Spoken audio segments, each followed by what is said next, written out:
personally, obviously we've covered a lot of, South American matches, but it is cool to see him back, and with some of these other names as well, to see what he can mesh and what he can create a little bit differently and learn from the mistakes of the past and do things differently in the future. But yeah, this is a tough opponent though. Like ODDIK is again a team that really are on the brink of being a very dominant team in this region, or pretty much are, arguably. So that's where we're gonna have to find out. But it does look like we're ready to go, and this is gonna be map number 1 on a Mirage. We're gonna be seeing ODDIK taking on Gaimin Gladiators. Let's see what the Gaimin Gladiators can do. Can they cause that upset? Can they cause a little bit of ruckus here?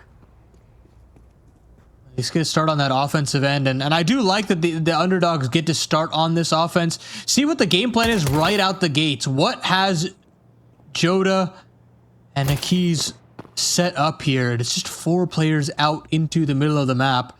They bear down on Connector. Joda encroaching slowly but surely. And this CT just gave up this angle, but K-Soft gets aggressive and does basically signify what's going on here. Now Nite can turn back around. Punk's here as well, and it's just whittling these T players down.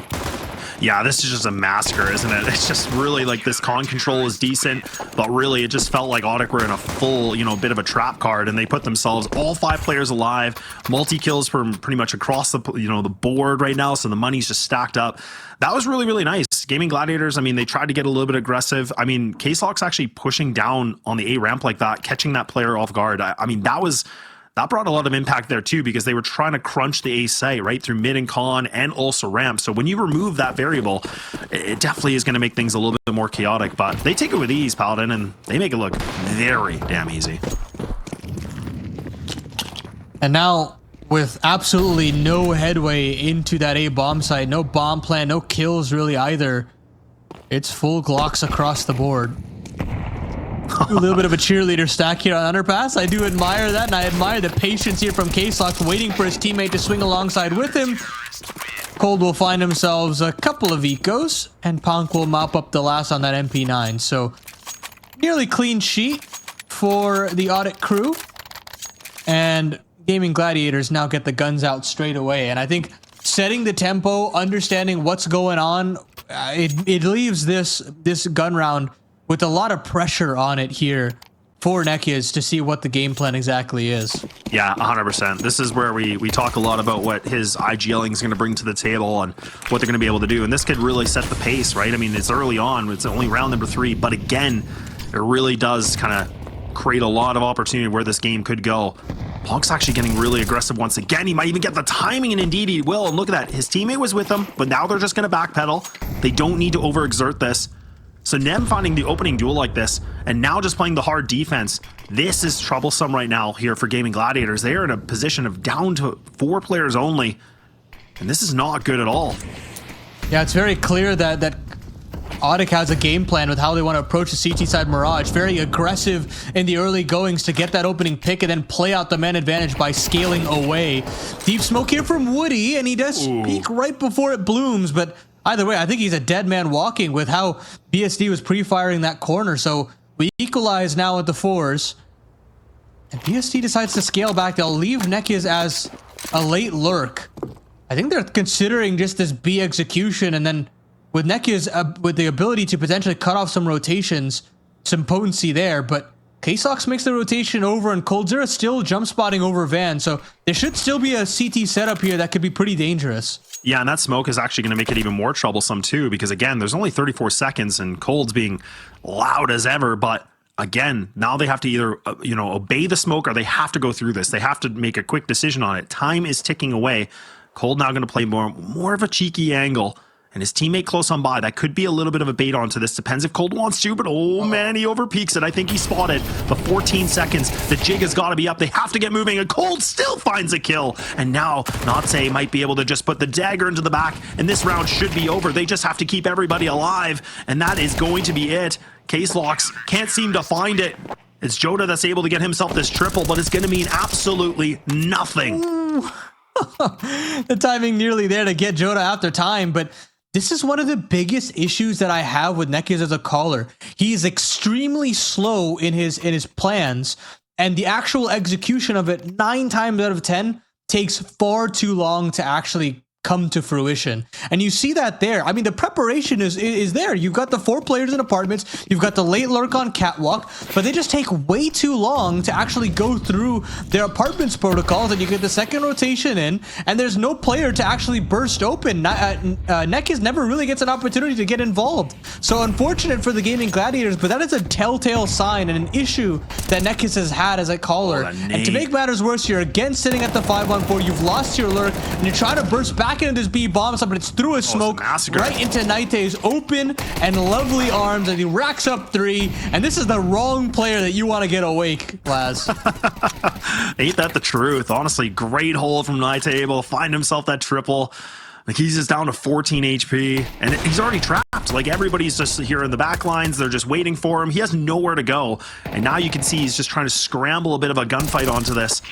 And this is not a good situation. But for ODDIK fans, they're going to be ecstatic because they're looking really good. And like you said, knowing, you know, Nekiz and how he's normally called in the past, being really slow, taking it a bit more methodical, you know, ODDIK probably have a good read on this. Woody would know this as well, and they're punishing it. You can see they're getting very aggressive. They're throwing the right utility. Like, before even Gaimin Gladiators could get out of the smoke, they already took a massive amount of damage from that nade and utility work. So you can see that ODDIK, it feels like they're like 1 or 2 steps ahead every single round.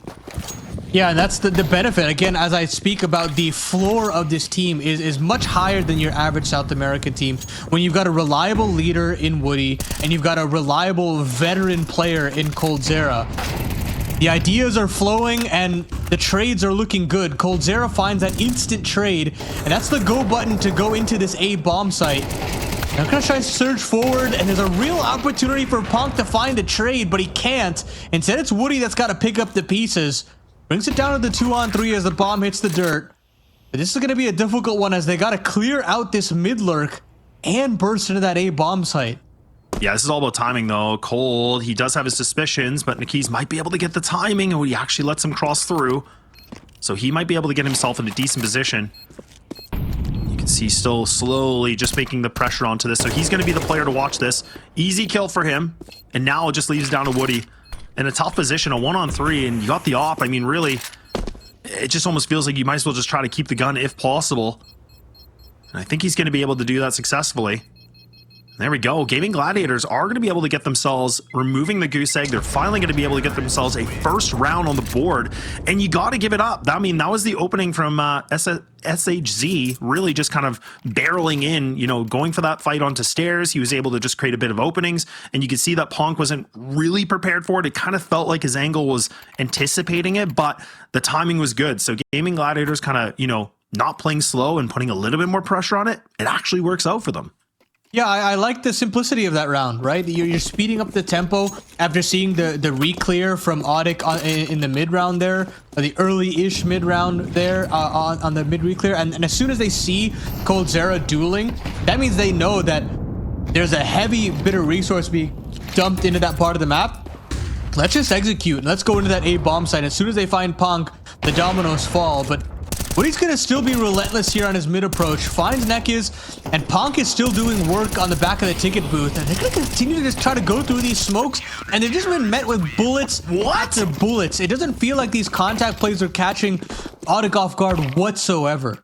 No, not at all. Honestly, it felt like they were, again, like I said, 1 or 2 steps ahead. This time, it's, you know, feet ahead. Like, they knew exactly what was coming, and you can now see the timeout's going to be called, and Gaimin Gladiators must be the ones that are initiating it because, again, nothing is really working. They, you know, this one round they had previously where they, you know, stepped up, like you said, a simple round, a very basic execution. They try to go for something again like that, but ODDIK just, you know, read it like a book, putting themselves up by 4. This is a really good position for them on the CT side. Like, this has really looked, I don't want to say flawless, but almost damn near perfect, right? Because everything that, you know, Gladiators are trying, it just seems like they take so much damage to even get themselves remotely in that bomb site.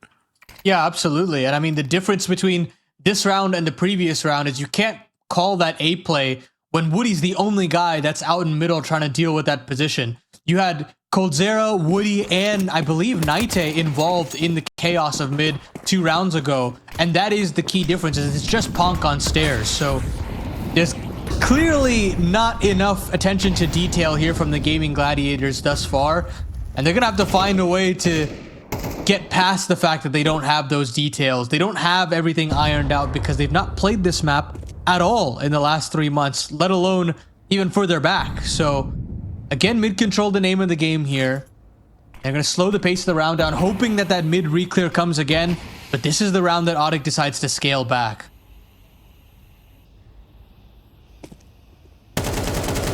Locks. I think he spotted him. He did. I was thinking, man, just on the edge of that smoke, but not a kill. But Jota's taking some serious damage. He's already down to 47, so now coldzera might be able to get the perfect timing on this. You can see he's trying to maneuver on the smoke, and now it's going to be Naite. He actually gets a little bit of a peekaboo against himself, so now he's removed, and that's an opening duel right back here to bring it to the 4-on-4.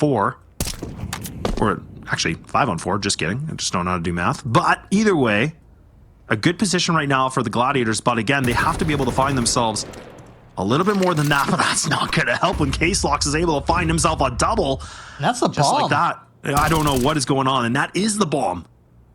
I mean, this is so odd. ODDIK have left the B bomb site completely open for at least 40 seconds, and yet still, it's Gaimin Gladiators on the back foot. Now they've got to re-clear this catwalk position with these two players, and they realize there's absolutely no way they're winning this round. They're just going to save. What a brutal round to lose. And I mean, if you look at the minimap from any perspective and you say, neither one of these teams know what's truly going on, it feels like. Well, it's just, again, like, you know, Caselocks being able to find that double kill. I mean, that just created the opening. Why not make it 4? My goodness, he is just popping off right now. It's after time. Oh, man. Yeah, exactly. And even after time, and look at the money. It's in shambles. Like, we're talking, what, 450? Oh, and Barton with 100. Like, this just could not get worse. This is looking real rough here for Gaimin Gladiators. They cannot get their footing at all. And it seems like now ODDIK are the ones that are going to try to call the timeout a little bit here, just to recollect some thoughts and some, you know, some ideas. But honestly, like I said, Paladin, unless you're noticing something, I'm not, but I really do think that they're mixing up their CT side very nicely. We're seeing B-Hall pushes. We're seeing this mid-control. We're seeing, you know, opportunities where they're trying to go for some good fights, like, you know, a little bit of peaks, underpass, things like that. It's a well-rounded mixture defense that I honestly am very impressed with so far. Yeah, it's not a very stock standard approach to CT side Mirage. I think you're seeing a lot of different players in different positions, which is, of course, going to catch Gaimin Gladiators off guard, knowing that you've got one map of tape realistically to work off of, and that's about it. But anything goes from deviating from that one map sample. And it's clear that Woody has done his homework with preparing this map for ODDIK to use as a little bit of like a pocket pick punish. And now they're having their eyes set again on this B bomb site. They've loved it for quite a bit, but they've just not been able to really get in through the apartment safely. And yet again, Barton, now no armor on him, is going to take a boatload of damage. But here comes that cavalry.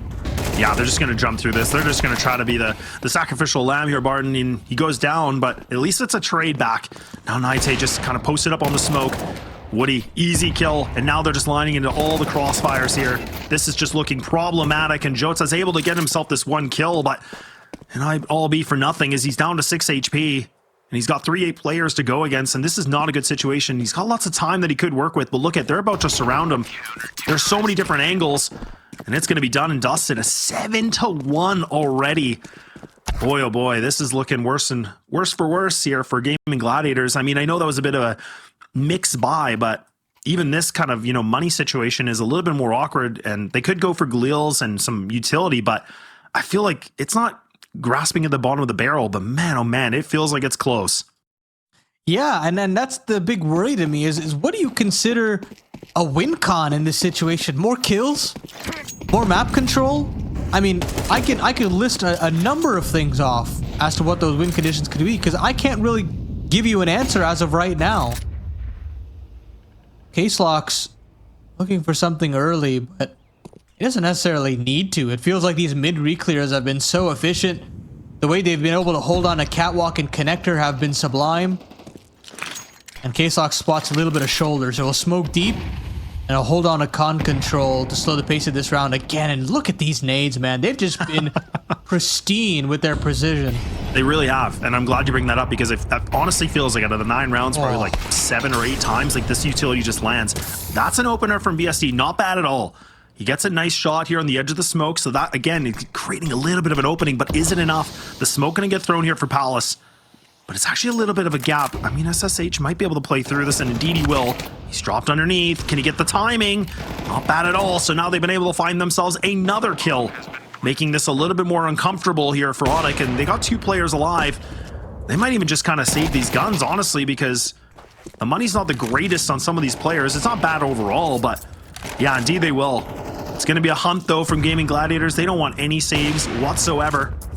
Niki's sacrificing his life for that intel. You can see how quickly they are trying to hunt him down, and now it's just a game of Survivor. I mean, it doesn't matter. Woody's got 10K. At this point, you're hurting yourself by going for this hunt. It's completely unnecessary in your own regard. It's not like BSC doesn't have an AWP. I think this is very foolish in some regards, but they get him with only taking 1 casualty, so I guess it's all right. But it is Gaimin Gladiators get real fortunate with just the game script there in general. A poor Palace smoke gets that player out through Palace and down the ladder pretty safely. Yeah. They get through that under balk position pretty scot-free. There's a lot of ways that round could have gone wrong, though, and I don't think that's a round that can be replicable for the Gaimin Gladiators. So again, one of those rounds where you celebrate because you got that second on the board, but more questions are being asked now as to how you can continue that good streak. Yeah, and just the fact that, like you said, the smoke from the CT side felt like it was kind of the point of demise for these guys that created just that little bit of an opening for Gaimin Gladiators to get themselves a second round. So like you said, definitely not something you can replicate.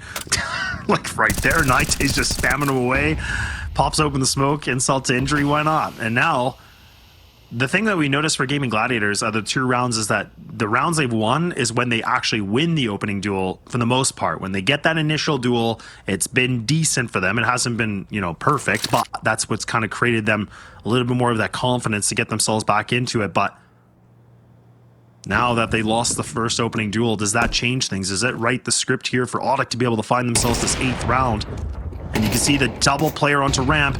Woody's playing some dangerous games here, but his teammate deep here by Ticket Booth. Going to be able to throw some utility. Gets caught a little bit, and that M4 is still singing all over the place. And now Niki's by himself. He needs to put up a clutch factor, but ain't happening. Yeah, that's a really ugly round there from the Gaimin Gladiators. The poor trading efficiency to try and get rid of Woody there, giving so much room to the ticket player to get a free fight. There's no real communication going in between those teammates to try and trade out Woody or Punk from the back of the ticket booth, and it gives enough time for Naite to come back in. I do like the chemistry between Coldzera and Naite there, where Naite's been able to get the rotation all the way through jungle, and Coldzera is basically overseeing everything that's going on in middle, taking care of that chair player as well, so that Naite can never get backstabbed at the tail end of that round. So it's a combination of poor strategy from the Gaimin Gladiators and pretty stellar chemistry being built up here from the ODDIK boys. And why not, right? Because you go on this 8-2 run, you're going to feel confident. This is where the game kind of plays itself in a lot of ways. I'm sure all of you at home have had a pug like this where any decision that you make can't be a bad one. Exactly. All things are aligning nicely. And now that mid aggression, like we talked about, going to be able to succeed on it too. So Jota goes down early once again. Case Locks mixing things up, playing con, pushes through mid. And now SSH tries to get a little bit more aggro into Palace, seeing if he can find the timing since the smoke wasn't there. Not going to happen. Bomb is going to be picked up, and they're going to retreat this and rethink the game plan. This is not a good situation at all. And Naite, if I'm not mistaken, he's already kind of making some presence here a little bit on Cat, just clearing things up. And Nikis is trying to get himself with his teammate through a ramp to be able to find something, but I just don't feel like this is going to create any opening. They're going to have to hit the shots of their lives here to get some kind of a site opening. You're going to have to do a dry for first, and then for second, you're going to have to get an instant trade. And I don't think either one of those things can happen.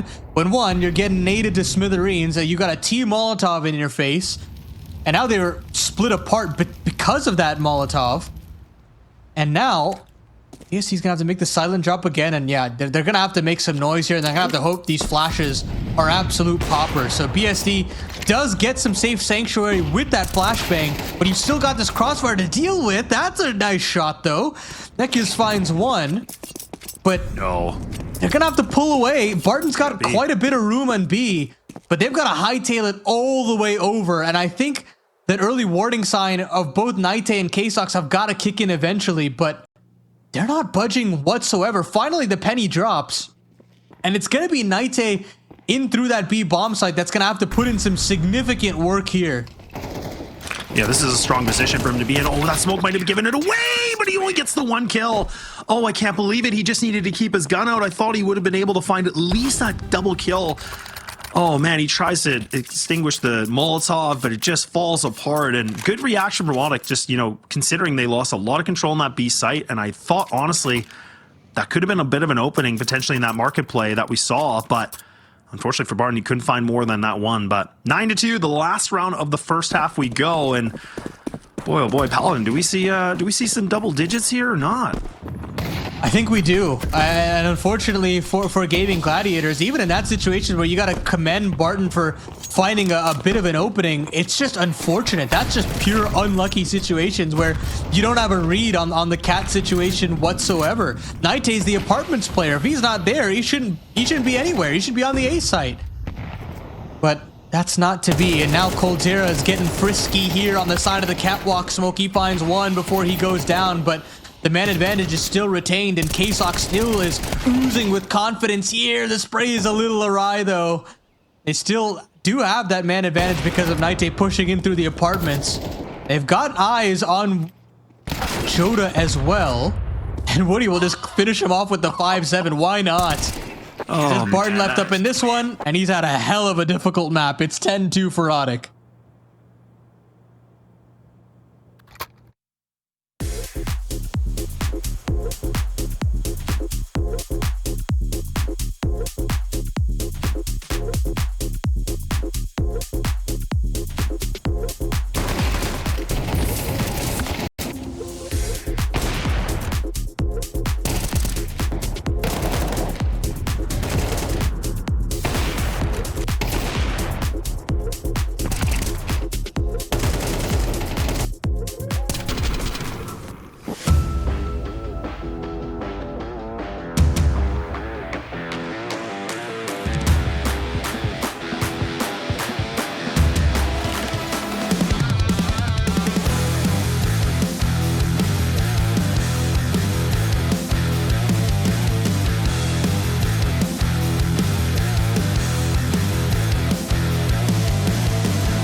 Okay, welcome back. And now we see we're in the second half for the first map, and ODDIK put up a masterclass performance here with a 10-2 on the CT side. Now the biggest question is, can they close the deal? But Gaimin Gladiators might still have something left in the gas tank. Paladin, question mark? My sweet summer child, there is nothing for Gaimin Gladiators here. Case locks now with the P250 bursting out the A bomb site, and there you go. There you go. You can't ask for a better opener. BSD has already taken a dink, and they're going to continue to encroach upon this A bomb site. It is a tomb that Gaimin Gladiators are getting pushed into right now, and they fall. They fall so easily. Nekiz, try as he might through that smoke, gets absolutely eviscerated. It's just Barton to kindle these dying flames for the Gaimin Gladiators. But for right now, Laz, it's all ODDIK. Oh man, you really just got to admire the gameplay here from ODDIK, right? Like, I mean, realistically, like the fact that you could see how they were taking that A ramp control and Tetris, like they just played it slow. They're making lots of noise. You could see the CTs were getting antsy. They swing out of the sandwich position and the balcony position. Like really, that it just felt like it crumbled so quickly, and they desperately needed it, right? Like being down a 10-2, like the classic saying of win the pistol. Yeah, you need the pistol and many more. So losing that round is not going to feel very good, and now they have to invest everything they can, of course, because they're already down. And if they lose this, it's going to be all she wrote. Really, it has to be. Well, good aggression from Woody though. Some utility, though, from the CT side to push back a little bit here. For the time, having this ladder control, already being able to push up this far onto Cat. This is a nice position here for ODDIK. Minute 30 ladder control. You don't see that every day. Like full send, too. Like not even breaking a sweat. They're like, yeah, no, just go for it. You're good. You're good. I got you. And now, I mean, even with Gaimin Gladiators knowing that Woody has ladder control at this point, they can't do anything about it. You can't double swing that angle necessarily. You can't reclaim that positioning, so you've lost mid, you've lost Cat. You're kind of gonna lose connector if they really even try at this point. And now Coldzera's bearing down on A. Bonk gets out of the ramp, trying to look for a little bit of entry. Molotov is good, and K-Sox will eventually find his man. So that A bomb site is open for business. It's just Joda cowering away with this Deagle, and he'll find one, but re-aiming back into that A bomb site will always be very difficult. So it's these double scouts that will basically have to save or go through some incredible sequences, and unfortunately we don't get either. It's just an absolute evisceration once more, and it's map point for ODDIK.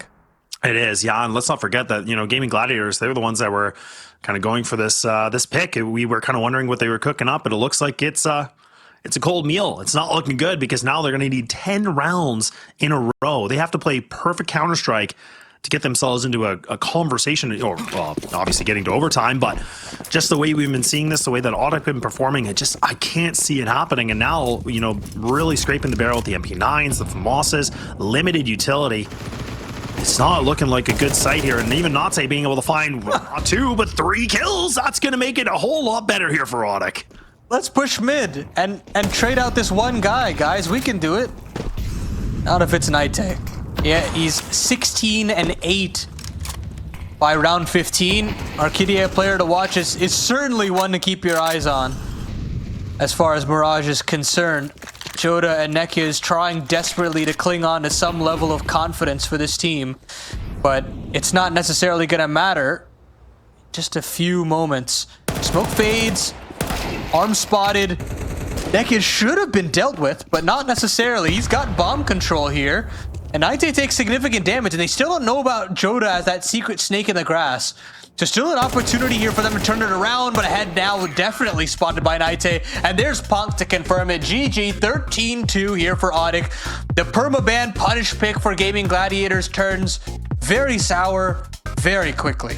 Yeah, very sour. I mean, honestly, but again, a math performance here from ODDIK. Like everything felt like it was just the stars aligned, right? It felt like the tea leaves were just reading that they were destined to get this map because everything that they were doing just worked. It's a little bit easier, in fact, to get away with those opening pick attempts and then fall all the way back. I'm talking pushing in through the middle of the map, getting a pick off on Fountain, falling all the way back into the A bomb site, or maybe even, you know, going aggressive onto the short side of things, or going aggressive in the connector and bounding away. There are all of these boatloads of options for that CT side. I think ODDIK are really going to have a field day here, but they're going to start on this offensive end, and I'll be very excited to see what Woody has in store here, because he's definitely made me pretty excited when whatever little I've seen of him on this map.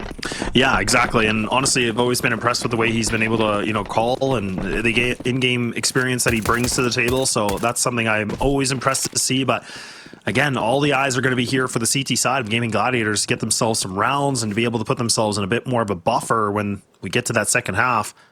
And you're going to see the dualies are going to be purchased here for Barton. They have the P250 that's going to be equipped here for Bonk, and actually doesn't look like he's even armored up either. He's actually just going to commit to this, just the gun. So they get this mid control, not bad. And you can see Gaimin Gladiators kind of just, again, poking and prodding a little bit, slowly going for these rotates a little bit, where they're kind of amplifying the fact that there could be an A hit potentially. So this isn't a bad read, but again, they don't have a lot of utility that they can push back, but Barton has now gotten a ton of information, so now they can kind of start to get themselves a little bit more set up. This isn't bad. ODDIK don't even have to commit to this if they don't want to. There's still under a minute remaining, and they are just going to hold tight. If you're Gaimin Gladiators, you can't lose this round. Barton has got it in the palm of his hands. He's pushed all the way through Monster. Now he's wrapping in through Con for an early lurk, and 40 seconds left on the clock. They can't leave. I mean, Barton's well aware of this, so he's not jumping the gun. He knows that this is their only point of contact if they want to rotate back into the B bomb site. Otherwise, they're going to have to go barreling into A, and they're going to have to hit some cracking headshots. Here we go. Well, the USPs are kind of making a little bit of a noise here, but they're going to have to find more than that. SSH is going to be able to find himself. This one is a little bit of an awkward fight and long. I can't believe this with 18 seconds remaining. This might all be falling apart. Now it's just going to be the Glock of Case-Locks. Oh my dear goodness. And he's going to have enough time here for the plant. And this thing is turned around to the 1v1. Somehow, in some way, Case-Locks now might be able to find himself redemption. But no, it's going to be the dualies that will deliver Gaimin Gladiators the first round. It would be so heartbreaking for Barton after doing all that hard work of clearing out one half of the map, getting that early flank as well, and losing the round. Somehow, Gaimin Gladiators nearly lost that one. I couldn't tell you how, but the trades look so good for ODDIK. I mean, they should be thanking Barton and then some from saving themselves from a boatload of embarrassment. It's very true, and you know, it's really good that you bring it up, because you know, I think for the average viewer they might be like, oh well, Paladin Laz, why are you saying this? Like, he only got one kill, he got the clutch, yeah, we get it. But no, like, it's the fact that he actually got the map presence, he was pushing through, he had all that information that really, like you said, that put them on the top of the mountain in the situation that it was theirs. Like, they should have had it, but somehow ODDIK was able to climb up that mountain pretty quick and almost near got to the top as well. And the fact that it came to a 1v1 is kind of ridiculous in some ways, but nonetheless, the Gladiators will take it. It ain't the prettiest sight to see, but they get it done. And now they fully equipped into this. They put a lot of rifles on the board. With that bomb plant, though, ODDIK are going to bounce right back into this with the Galils and mixture of pistols. So if they can find this round, Paladin, this is really going to shut down the CT economy. This could really just be a bit of a, you know, a blunder, really.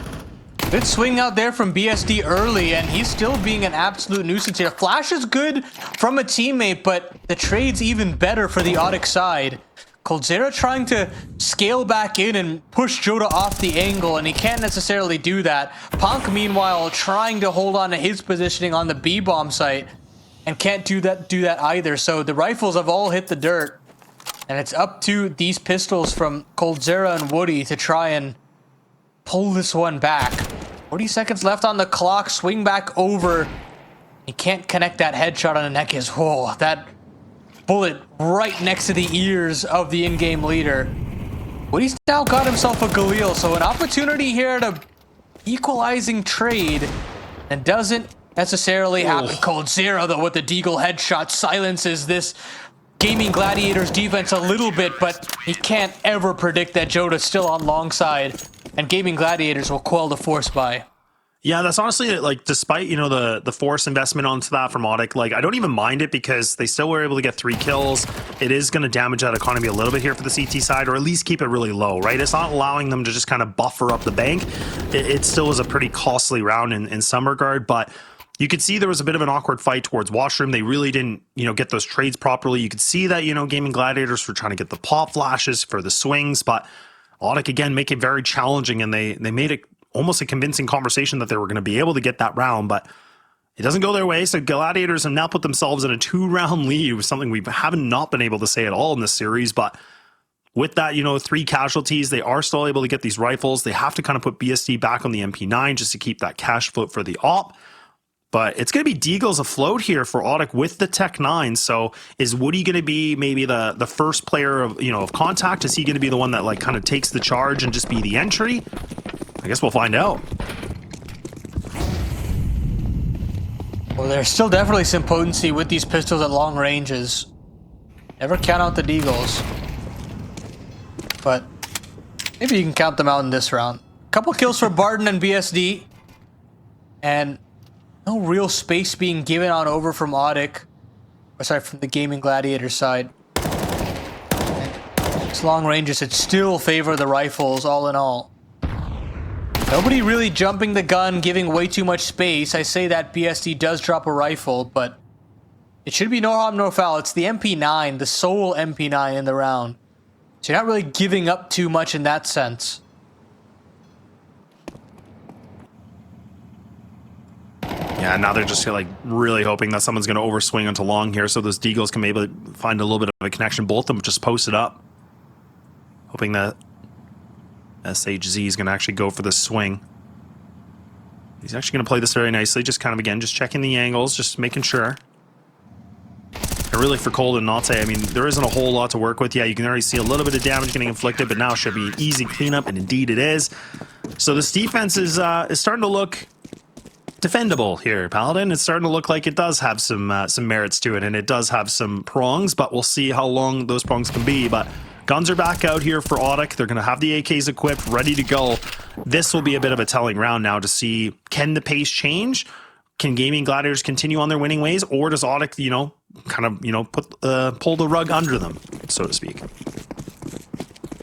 Ooh, this will be another one of those tall tests for Woody to see what he can get done on this offensive end. Beyond that opening play, nothing to really report from this terrorist side. Caselock's get himself to connector. They do have themselves short control as well, so opening gambit's looking good here for that T side. Naite will be that patroller here onto the A side, trying to find an opening, try to sow some seeds of doubt, and take some engagements. Yeah, the fact that Naite's actually pushed all this way up is a little bit concerning here for the Gladiators, because again, if he can find the right timing, he might be able to catch, the keys off guard. But his teammates right now for ODDIK, they're going to try to push right through at a monster, and no, those AKs, they make the full connections, and now Nate, he might be able to get the timing. He should be hearing these players rotate. He already knows one's there. That's an easy one, why not? And now the CTs, the last two alive, I mean, they're just going to have to go for this hunt. I don't think they really have the strongest position. It is a 3-on-2, but the fact they're so far away from the bomb site, even despite having all that utility, I mean, it's got to be worth just saving this, and I don't blame them. It's kind of tough, but I think they're just too far away to make it that, kind of a effort if they want to really try it.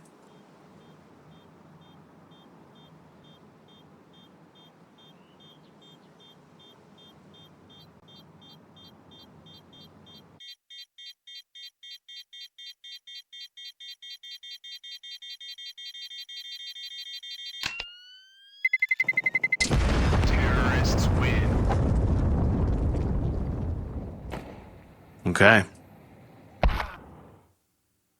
Yeah, that one definitely felt like it lived and died by that one flashbang.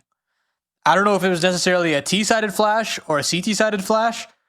It definitely felt like it was a team flash in a way, but I think that basically secures the round at that point, and Naite shuts the door. But a couple of small details to look at there in a kind of mid-round situation like that. Yeah, absolutely. But good for ODDIK to be able to bring things back and taking a really good approach to just getting themselves back on the board and getting themselves there. And now Nalte's trying to create some opening, but he's got 2 players to worry about. But BSD actually still putting the ult to work. We said it's been absent. We haven't been able to get that showcase, and we finally get it here on Overpass. And now K-Slox looking for this fight. Nikis actually goes for the pre-fire. He misses it. So now Crate's back to the 4-4. Still up for grabs for both these teams. Jota just holding onto the sidewalk, but you can see the all-up. It's still in washroom. It's scoping things out a little bit, if it's clean or not, but we don't know. And now the CTs, they have to play a little bit of this 2-2 setup, and this is a good position for ODDIK. They really do have themselves in a prime position to take this as a 4-man unit, and they could get themselves in this site. They actually gamble. They'll have BSD hold down that long line, but long is wide open. And that causes some real concern if coldzera wants to encroach, and he absolutely will. How far does he want to go, though? How far does he feel like it's comfortable to encroach upon this A bomb site? Because BSD is lurking right around this corner. The flash is good, and eventually K-Slox will realize that BSD is still in the bathrooms. He gets hit by that smoke, and he hits the dirt. So the gamble does not pay off for the Gaimin Gladiators. Space is open now on this A bomb site, and this bomb should be able to go down. Call a save now for the CT side. Yeah.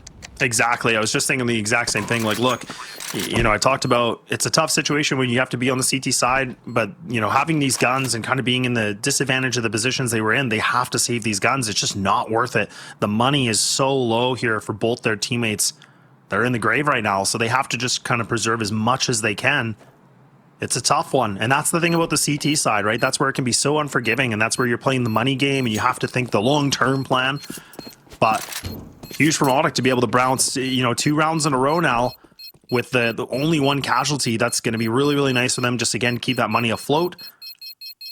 This is looking like a pretty strong little bit of a reconfigured T side that we're witnessing right here and now. It was feeling like Gaimin Gladiators had themselves a good start, and I was thinking maybe they're going to put up some higher numbers, but now they're kind of starting to hit that little bit of a wall. There's something that's, you know, just blocking them to kind of flow through, and a kill like that from Nikis is just so unfortunate because you can see he went for the pre-fire, gave it away, and then that big old swing was allowing them just to create some extra space. So just these like little technical mistakes that we're seeing from the CT side, it's really costing them a lot.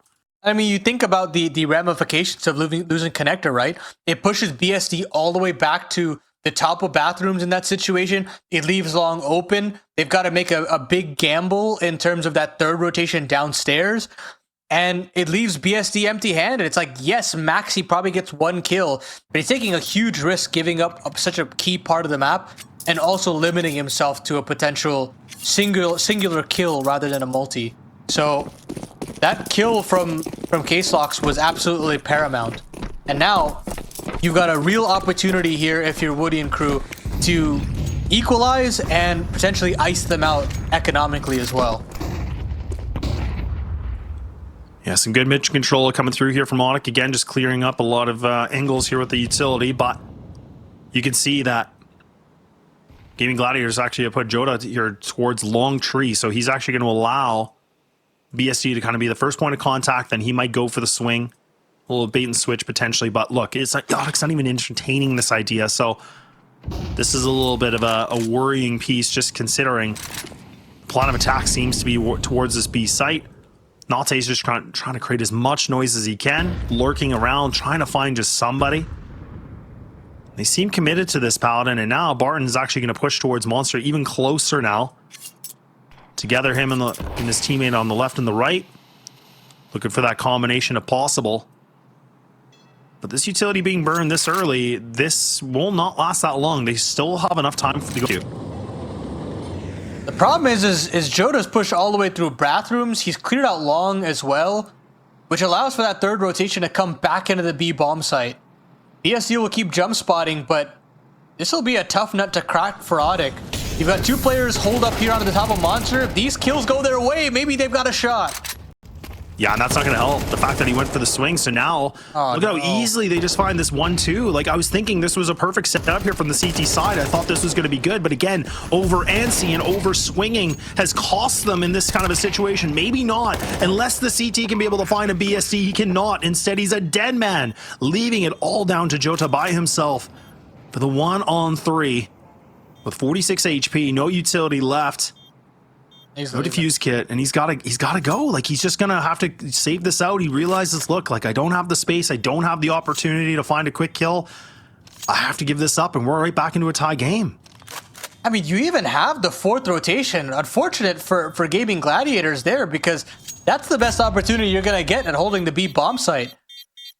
It's a really unfortunate first kill for them to, or sorry, first death for them to go up against, and then the trade potential was just not there. You need to be able to equalize that into the 4-on-4, try to bound away, but not being able to get that trade makes you question why that crossfire even exists if you're going to just pull away from it. So, yeah, exactly. I don't know. I think the CT side is slowly starting to show its cracks as the game goes on, Laz. Yeah, exactly. Yeah, the ship definitely has a lot of holes now, and they're getting, you know, bigger and bigger, and that's exactly it. And we saw that in Mirage, right? We saw that, you know, Gaimin Gladiators, they had that, you know, set up at A where they were in Tetris, and they had, you know, the player under balcony, or in Sandwich, I should say, and they kind of overswing it, right? They play these crossfires. It looks good, like it should be a guaranteed, like, instant trade, potentially multi-kill, and then one of them just says, no, I'm actually going to swing this, and kind of disjoint the whole thing. And that's, you cannot do that, like you said. It's just not possible. You have to be able to play the system with your teammates, and that's where we're starting to really see the exposed, you know, issues right now for this team. But I think he spotted his foot, did he not? He definitely did. He definitely did. Yeah. Look at how fast he's like, he's just waiting for him. The worst part is he can't really do anything about it. Exactly. He just has to kind of watch along, but they have to be aware of this boost. That is one thing for certain. And Woody will take the shot. Doesn't necessarily find it, but on the swing back, Ekiz does have an opportunity, but Punk is diligent. Well done to him to get that opening 5-on-4. That threat is neutralized. Short control claimed. They've got Khan as well. The world is their oyster at this point. It's just a question on where they want to end up. Yeah, and I love that they're not really making a lot of noise. Like, they're taking their time. But again, like, it's 32 seconds remaining. They kind of have to make that decision. You can see that, you know, Woody's still kind of scoping things out. He's got the ult. If he can make some noise, that might distract them enough. You can already see the rotating player here in A. He's kind of going, wait, hang on a second. I think they were towards this side, and now they have to clear him out quickly. But it's a USP. AK picked up, but not fast enough. This bomb's going to go down, and that should be done and dusted with here. It's a 2-on-4. M4 is going to be retrieved. I mean, the question is, do they want to try to go hunting for this gun? Do they want to try to see if they can find Woody? I don't think it's worth it, but they got to do something here in this situation, but they're scrambling. Yeah, money's fine. I mean, if they want to hunt for it, they definitely have room to, but yeah, I think the prize ticket of Woody's AWP is something that has to be defended, and he's alone right now, which I don't like. I would prefer a buddy system for him. He's continuing to inch closer to that bottom of the con stairs, but he'll think better of it. So Joda will hold on to that A4, but ODDIK now hold on to the lead. And on the offensive end, no less, Laz, that is a dreadful thing to have in your heart there. Oh, just yeah. the feeling of you can see already the future of what's coming. Yeah, it just took them a little while to warm up again, I guess. I don't know. You know, they put a lot of energy in the first one, and then they're like, okay, hang on. We just need to catch our breath. And like you said, it's been 4 rounds in a row. Like, these guys have really started to find their stride, and things are connecting properly. They're keeping a lot of players alive in a lot of these rounds, too. It's not even like they're barely winning it, right? Like, they're winning it with a lot of ease, to say the least. And now things are getting a little bit more accelerated. People are starting to go for some runs. People are starting to get a little bit aggressive. Woody, I thought he was going to be able to find that shot. But Barton, can he find more than this one? He might be able to find himself his life. And now you can see ODDIK getting caught behind the smoke, and now they're kind of making a tough decision. Do we want to go, or do we want to leave this? And they're waiting things out. A Molly catches onto BST. I don't know how Nate wins that fight, but it's an instant trade nonetheless. And now Case-Lox is trying everything in his abilities with a Molotov still in hand. But they find a double kill. I don't know how we're in this position at all. Somehow, in some way, this has turned into a 1v1 with plenty of time. The bomb is down. It still has to be retrieved, but this could be an opening here. And I think Joda spotted him, and he does find him in the nick of time. beautiful entries from both Caselox and Coldzera. The way they were able to just crack open that B bomb site was a thing of beauty. A 1-2 punch, you think it's over and done with, but Coldzera is well aware of how fast Joda can be on these flanks. He's done it throughout his career, and I think that awareness is eventually what costs him, because if you get the bomb down, I think it puts a little bit more pressure on the CT to make a rash decision. But in that circumstance, I think Coldzera just wanted to take advantage of the chaos that was going on in that round there. Either way, brutally close round for ODDIK, but this one doesn't feel that close at all. Naite and Woody decide to find two between the two of them, and they've sussed out where Nekia's scampered off to. They've got themselves a 5v2. They're going to go barreling into this A bomb site. They should be able to right the wrongs of the previous. Well, and the thing that's even more funny too is that Punk's just kind of sitting back with the bomb. He's like, okay, well, can you guys just go scope it out and I'll just go to the opposite site? Because, you know, it was a minute and 30 and we saw a triple kill happening for ODDIK. The fact they're able to just clean house like that, I just cannot believe it. I mean, we saw that once on the first map where, you know, there was multi different map presences and, you know, different kills, but finding an opening like that and getting the triple kill and just kind of eradicating everybody. And this should be the double. Oh, I can't believe you didn't get it, but very close, 1.5. And now for, you know, SHZ, this is really just trying to stay alive as long as possible, but really everybody's hunting them. This is probably the right thing to do. They got some money. They should be able to get it. Boy, oh boy, what a round. Very impressive way for them to just get these kills. Yeah, huge work there, and now they get the freebie. Finally eradicating all these guns, and with all that pressure that they were able to put on the money, but so many 1v1s, 2-on-2s, keeping it competitive, they do get rewarded. Joda will have a hero A4 here that they can potentially boost around the map, but it's going to be hard to really back that up.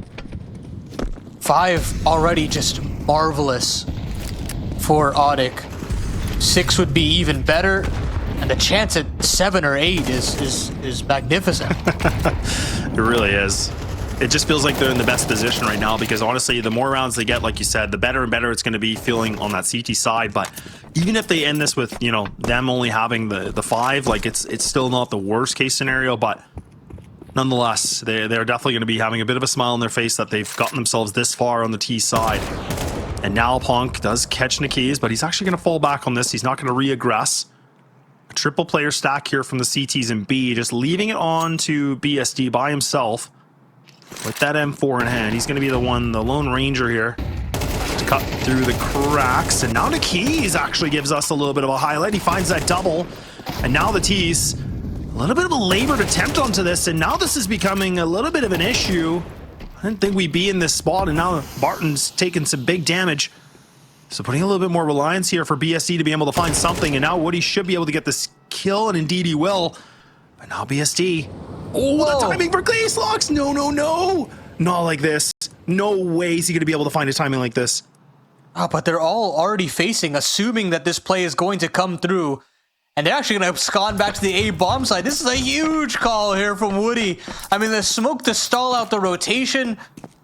And then the maneuvering back into the A bomb site has just secured them their 6. There is just no way that BSD can read this. I mean, these angles are just so difficult to clear. Caselox might take that first contact and he'll just win it outright. Marvelous late round decision making there from the T side. And now they get to really just combo up the pain. Yeah, you got to give it up to ODDIK, man. Like you said, that even the fact that Caselox looks away at the worst time, like that millisecond of a difference, and the fact that the mid-round call, you know, it's like, you know what, let's just group up, like push some pressure onto CT spawn, and then they're like, you know what, he's not here, let's just go A. He's probably flanking.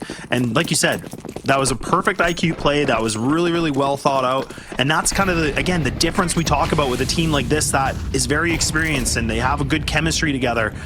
That was a perfect play and a really good demonstration of that. You got to give it to them. That was huge because a lot of teams maybe wouldn't have done that. I don't think Gaimin Gladiators necessarily would have. They would have just committed to the B bomb site.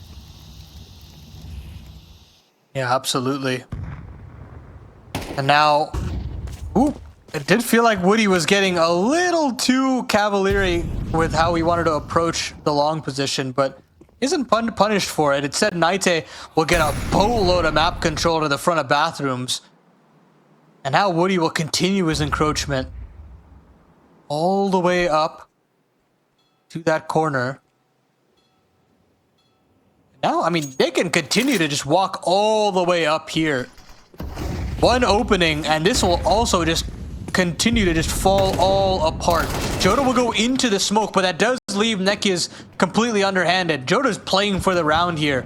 If he can't get a couple, then it's all for naught, but he's got him lined up. The spray transfer is a little unruly, but his teammate is there to pick up the pieces, and they'll get themselves 5 regardless. Oh man, that could have turned into the biggest blooper ever, right? Like you were saying, like, look, Joda, you're in the best seat in the house, man. You got to get this double kill, bare minimum. And I mean, he got the 1 in almost 2, but man, his teammate really bailed him out. That could have been really bad if SHZ was not there, because this encounter was good. Because right here, look at this. Oh man, that's just gross. Thank you, production, for capturing that, because you hate to see it. Everybody's been through it, but man, oh man, it sucks when you're behind the wheel of that one.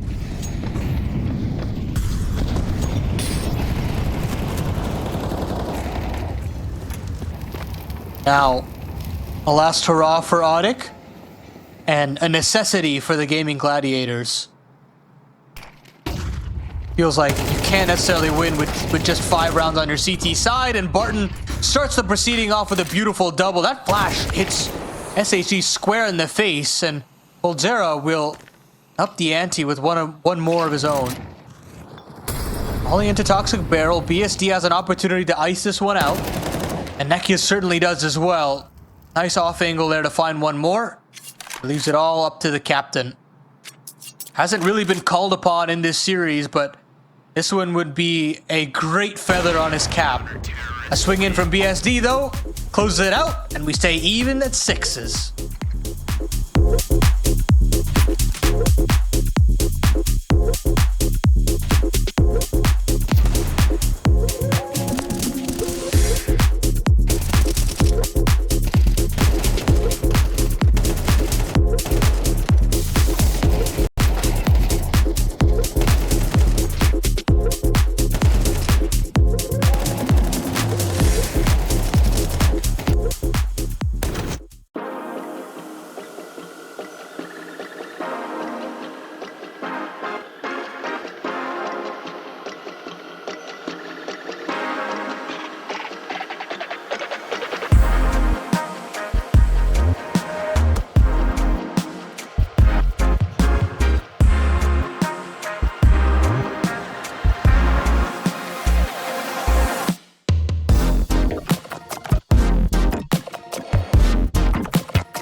All right, we're back for map number 2, second half, and it was a 6-6 as we make it through, and ODDIK does show us a little bit of life on that T side. Now, we're going to see if that life can be here on the T side for Gaimin Gladiators, because they got their work cut out for them if they want to stay alive here for the lower bracket final. Otherwise, they're done and over with. Well, let's see what they can get done here. Encroaching upon this B bomb site. Double smoke. 4 flashes, and Punk up to bat straight away. K-Sox up close and personal with these dual Berettas, has a chance at quite a few, and he does find one, but swarmed on the other end through the water position. coldzera and Naite now having to hold back the offensive front, pushing into these angles, but Naite and Cold get all 3. How do any of those kills come up the CT side, and how does SHG have an opportunity at this clutch? A 1-on-3 ripped away from him by Woody. Lead reclaimed, and holy moly, what a pistol round. Yeah, I don't even get it. Like, I was thinking, okay, like, these guys were putting some pressure on it. I didn't mind that. I thought Gaimin Gladiators trying to get, you know, a little bit more aggressive, trying to get in their face, trying to show a little bit of dominance. I didn't mind it, but the fact they missed every shot, like, that's crazy. And the fact that we could see these pistols, the USPs being able to win that engagement, that should never happen. Like, those guys were tucked in the corner, their backs were on the boards, they were getting beat up, and I don't know, these guys just throw a right hand and they get themselves right back into it. But man, oh man, a 1v1 to put themselves there. I mean, ODDIK, honestly, it felt a little bit lucky in a way, because really 9 times out of 10, that should have been a Gaimin Gladiators round. Yeah, absolutely. And now they have to suffer some dire consequences. A force buy into this next one. Naite getting a little aggressive for my liking, and he gets a bit of damage on that second player. But the trades are good, and they still come out much better than what could have happened. BSD now on 4 HP. Has to basically be a sacrificial lamb at this point, but has recovered an A1S, so still some potency behind him. But at this point, the coldzera Woody combo should be enough to stave these guys off. Yeah, coldzera, I was wondering if he's going to be able to find more than one, and indeed he will, so that's actually a strong position. Maybe triple? Ooh, almost. SHZ is down to critical HP of 4, and he now needs to be able to find the perfect shots here to get these 2 players, but K-Lock should be able to get the deal done. Ooh, action timing! And luckily for Ponk, he's at the right place, the right time. Again, another round here, down to the 1v1. So Gaimin Gladiators are still putting up a fight. They just can't seem to get across the finish line. They can't seem to find their way to the winning factor, but they're getting so close. I'd buy again. I think this is the best opportunity you're going to have to catch the CT economy weak before things really get out of control. And that's what they're going to do. Another repurchase from Joda and SHG on those Galeas. Let SHG run wild. He's been doing very well in these late round situations. Set him up on those post-plant situations, but they've got to get there somehow. And so far, they haven't been able to bully their way through. The nades sail right past the T's, and Joda decides to go through that smoke. A real opportunity at an opening kill, but Woody pulls back, the con player pulls back as well. And we slow down after a potential car crash was imminent.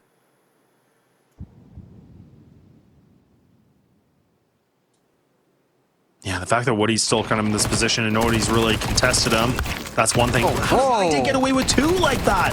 I can't believe it. It's just a little bit of a surprise attack. They just go and dry. He doesn't do anything with utility. And it's the element of surprise that catches, you know, Gaimin Gladiators completely off guard, and rightfully so. Like, why would you think someone's just going to dry swing like that? They were not prepared, and they didn't react to it at all. So, again, ODDIK just throwing another little bit of a Hail Mary, and Nate getting away with murder, honestly. Yeah, I mean, there has to be protocols in place to potentially trade out a con player in that situation. You got a player with the nade out. You got a player long range that it's lining up with his teammate and doesn't want to shoot because it's his teammate in front of him. It's nightmare fuel in terms of how they wanted to take the bathrooms. And unfortunately, lads, I feel like that's the game. I know it's ridiculous to call it 9, but now at this point, the finances for ODDIK will now settle down. You've got players that are going to basically have complete utility for a long while.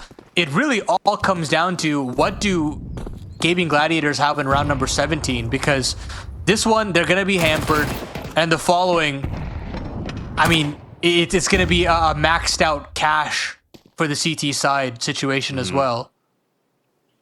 Yeah. Like then Nate tried it again. Like he's like, yeah, I'm going to do it one more time. Why not?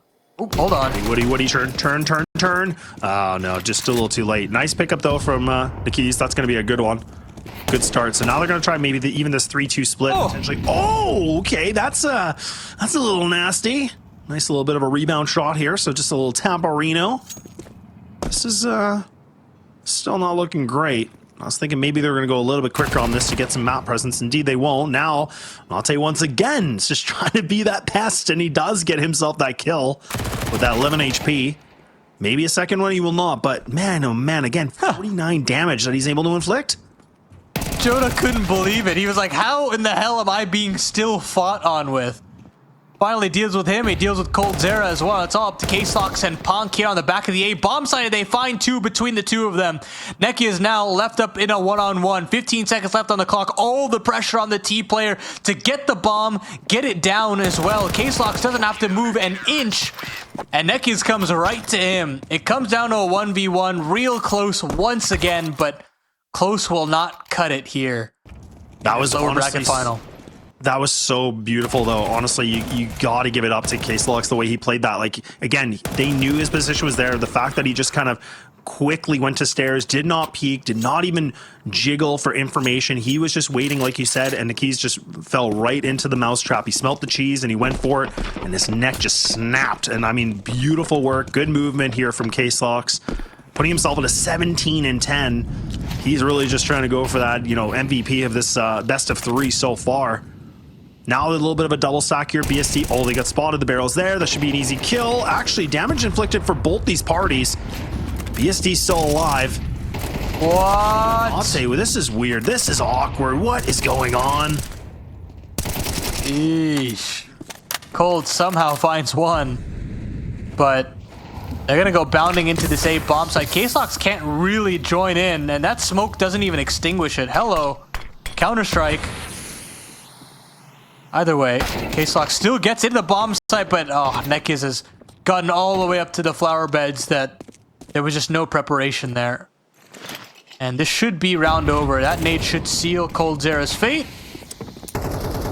And Gaimin Gladiators, when called upon on essentially the 11th hour, they respond. Yeah, they do. It was a really messy round, though. I'm gonna wash this one away from both sides, right? I mean, it was some poor efforts in the shooting department from both these guys, but look, the Gaimin Gladiators, again, only losing one, keeping the op afloat as well. That's going to be nice. I still can't believe that, you know, the gun getting spotted, BST was able to stay alive in that encounter. Like, that still kind of blows my mind, to be honest, because both him and I think it was Nate, like, they both inflicted damage to each other, like less than 20. And then even through the nade, I think it did like 1 damage. Like, you just could have been a draw, but it's not the case. But Gaimin Gladiators will keep themselves alive. Woody is going to go down, so a nice little bit of a pickup here before the bomber goes off. Now that money, not looking the best here for the CT side, so this is going to be probably some light pistols, potentially. Never mind. JK. JK LOL. I'm lying. Okay, they're doing something cool. Either they're going to look really cool, Paladin, or this is going to look real bad. I think it's fine. You know, you're in single loss. You've saved over the AWP, so it's not the prettiest purchase, but if Woody can get your team a 5v4, then obviously it's been worth it all along. But Woody doesn't get that opening attempt that he was looking for, has to back away. And now the potency of the AWP has dramatically dropped. Oh, unless a head's just going to be given like that, but Woody can't capitalize. So he's got to fall away. And now things get a little dangerous with how much space Joda's been able to claim here on A. Yeah. There's way too much real estate given up right now from the CT side. You can see that again, like Woody's the one that's just kind of anchoring by himself here at A. I mean, a lot of noise is being made. So, I mean, Woody's going to have this intel. He's going to say, look, there's some guys close on by. Like, this could potentially be the hit. You can see the rotations are already coming through. Oh, doesn't actually get the kill, but it lands onto the arm of BSD. So he's still alive. He takes a big brunt of damage. But now, Punk's going to get caught here. Joda's going to maybe be able to find this timing, but he's just going to play it patient, gets an easy kill, and a 1-2 indeed, a 5-on-2 situation, and ODDIK, they just hit the ground, and they have not been able to get themselves back up. This has been a very clean round from Gaimin Gladiators. They take it slow, and it actually does work out very nicely for them. And as I mentioned, it all hinges on Woody's AWP. Can he find any sort of impact? Not really. He gets 2 shots off, 1 connects, but it's not a kill. And after that, the swarm is automatically there. You don't even have the 5-7s to really bolster that AWP and potentially get a trade-off. So it's a failure in the force buy department for ODDIK. A chance for Gaimin Gladiators to extend this game to basically 10-9 unless coldzera can do something Herculean with this FAMAS in the round following. But Gaimin Gladiators finding a little bit more impact on this T side. I'm surprised that there's this much gumption with them still, but they're showing that they've got a little bit more heart left to them. Yeah. They definitely are showing some heart. I was kind of questioning this as well. I mean, for a team like this, like when we look at the, you know, for Gaimin Gladiators, the statistics is like 9-6 on this. I mean, they have been able to beat, you know, they have been able to beat Crew. They've been able to beat like teams like Fluxo. You know, they have been able, like, way back they beat ODDIK, but I mean that feels like long time ago. So it's not like it's impossible. And I mean their T side, you know, win percentage is quite low considerably, considering their CT, you know, is 64%, and they're sitting at about a 44 for that T side. But nonetheless, it's still keeping them alive in this game. And this money situation for the CT side, that could create, you know, the opportunity for a tie game, and we could be right back to the big question mark of where this thing could go. When we originally felt like ODDIK were, you know, kind of in a little bit of cruise control the way that the later portion of the first half was going. Yeah, it really felt like one of those games where, you know, an offense that isn't really that strong would just roll over. But now it's a little bit more in terms of the story here. Boost up for Woody and coldzera, and neither of them find anything. They'll reclaim that FAMAS, but they've lost so many players at this point that who really cares? Any damage would be nice for that FAMAS, but at this point, Gaimin Gladiators can slow the pace of the round down. Nekias doesn't really have to engage. Good defensive Molotov. They should be able to just walk up into this A bomb site. This Zeus could get a little frisky, but I do like that Joda took the wider angle there and going deep, which basically neutralizes the potential of a Zeus kill there. So well done to him. And now they should have themselves their 9th, no problem. Yeah, that's a really good read. Just kind of realizing, ooh, that molly, though. That actually might create a little bit of an opening here. Woody. Oh, man, I was going to say, maybe if he can just kind of play behind the truck, he might have been able to play a little bit of a different game on that one, but he was kind of getting a little bit hungry. He wanted to get around that corner and get onto the truck. Oh, nice shot with USP. Going to be short-lived, but yeah, a nice clean round from, you know, Gladiators, considering, yeah, they lose they lose a player, I should say, but, you know, that was pretty much a very light purchase here for ODDIK. Now the guns are going to be back out. It's going to be M4s across the board, so this is a very telling point, just because if we can see Gladiators getting kind of that momentum back in their favor and that win behind the sails, I mean, the way they're playing this T side, it's bringing a big surprise to me too. I didn't think they were going to be able to do this the way they are, but I'm all for it. And we kind of asked who that guy would be to provide a win condition for the Gaimin Gladiators, and it seems to be Joda. Kind of a one-man army with how much space he's taking over on A. He's finding a lot of critical entries, and he's getting a lot of critical multi-kills as well. It's really making this offense sing a little bit more. Get up to his antics over here on the long side, but this time, I was going to say he'd have to deal with the native AP, but not to be. It's just a jump-spotting player. So he can go all the way up if he so pleases, better of it. Instead, it feels like a little bit of a fake here, suggesting these deep A smokes will have offensive players behind it, but instead they're waiting behind the B smoke instead. ODDIK clearing out that position may give all that information over to the ODDIK side of what's coming, and they absolutely will. Punk will nail 2 down to the ground, and that should be round over.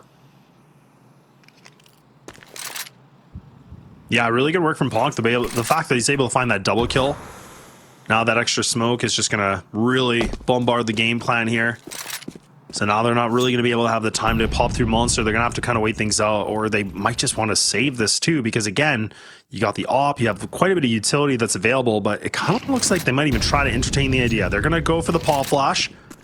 They're not committing to it, so maybe it's all a ruse. Maybe it's just all a little bit of a toying, but now they're starting to swing out a little bit here. BSD is kind of in the back skirts here, and now it's going to be Jota. Does find an opener for 6 seconds. Now they finally realize, okay, wait, we don't actually do have time to do this. Maybe they weren't paying attention to it fully. Maybe one more kill. That's not bad, considering that's going to affect a little bit of the CT economy in some degree, but nonetheless, ODDIK do get themselves right back into this game. They find themselves this round, and really good pickups from Nate, and the fact that Punk was able to find that double kill, that really, again, just put the nail to the coffin on that one.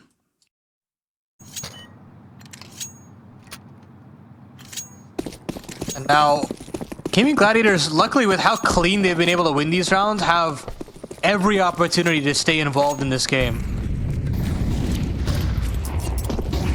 Full buy here. They'll go charging up the connector. They'll go charging up short as well. BSD with an opportunity with an opening frag, but Punk's not giving it to him. Barton's not finding one either, but they're putting on the pressure, and still, they're the one that hit the dirt first. Yeah, and that's what we talked about on Mirage, right? We were saying, you know, for Gaimin Gladiators, like when they win the opening duel, like it feels like they can be back in a good position where they, I don't know, the confidence is a little bit more upright and they're feeling better to go for these engagements. But now that they're on the offense, they're down a man early on. Losing your, you know, op player, that's not going to be great, because now they have to kind of recontrol themselves back into this, because this has put ODDIK in a prime position here to have the map and series point potentially on the docket. Nate playing very aggressive. He's hungry. It's a little bit of a labored spray. Now he's fully exposed. Can he get a second one? He will not. Nikes is going to be able to find him and put him down. He executes through. A big flank coming in from Woody. He just needs to be able to find the second kill. But at least he's inflicting the damage, and now ODDIK on to 12. Yeah, that's well done there. I mean, yes, you get all that short control. You get all the way up through con. But at the end of the day, if you're not able to find anything off of that, you've got to find a way to kick back and move somewhere else. And they tried very desperately to go back up to A, but it was so readable. As soon as the sound is immediately cut, they take over that con control. They have the instant flank in from Woody, and that basically just seals their fate. It's a commendable effort from Gaimin Gladiators to push it to this situation in the first place, but it feels like they're running out of steam, Laz, and this is their last hurrah.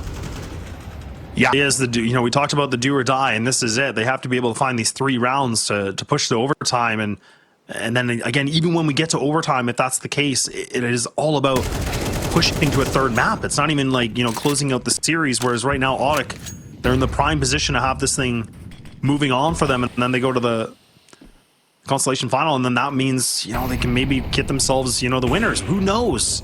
But right now, they're feeling good. They have a little bit of a buffer to work with. No ops going to be here for the CT side. Jota this time, being low in HP, is going to take the AWP for his hands. And now you can see ODDIK have actually put, you know, the double players into A. They're definitely putting a little bit more of a lean towards this B side. And Gaimin Gladiators, you can tell it doesn't feel like they really have the full game plan. And already a rotate's happening. This is starting to look like a read. Yeah, it is.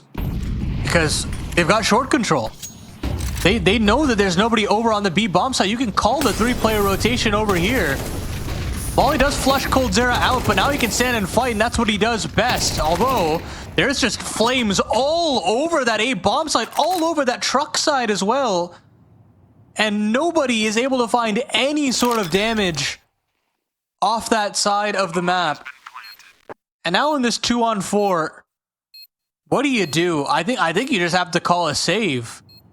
But man, it's the execution that wins the round for the Gaimin Gladiators, not necessarily the frags.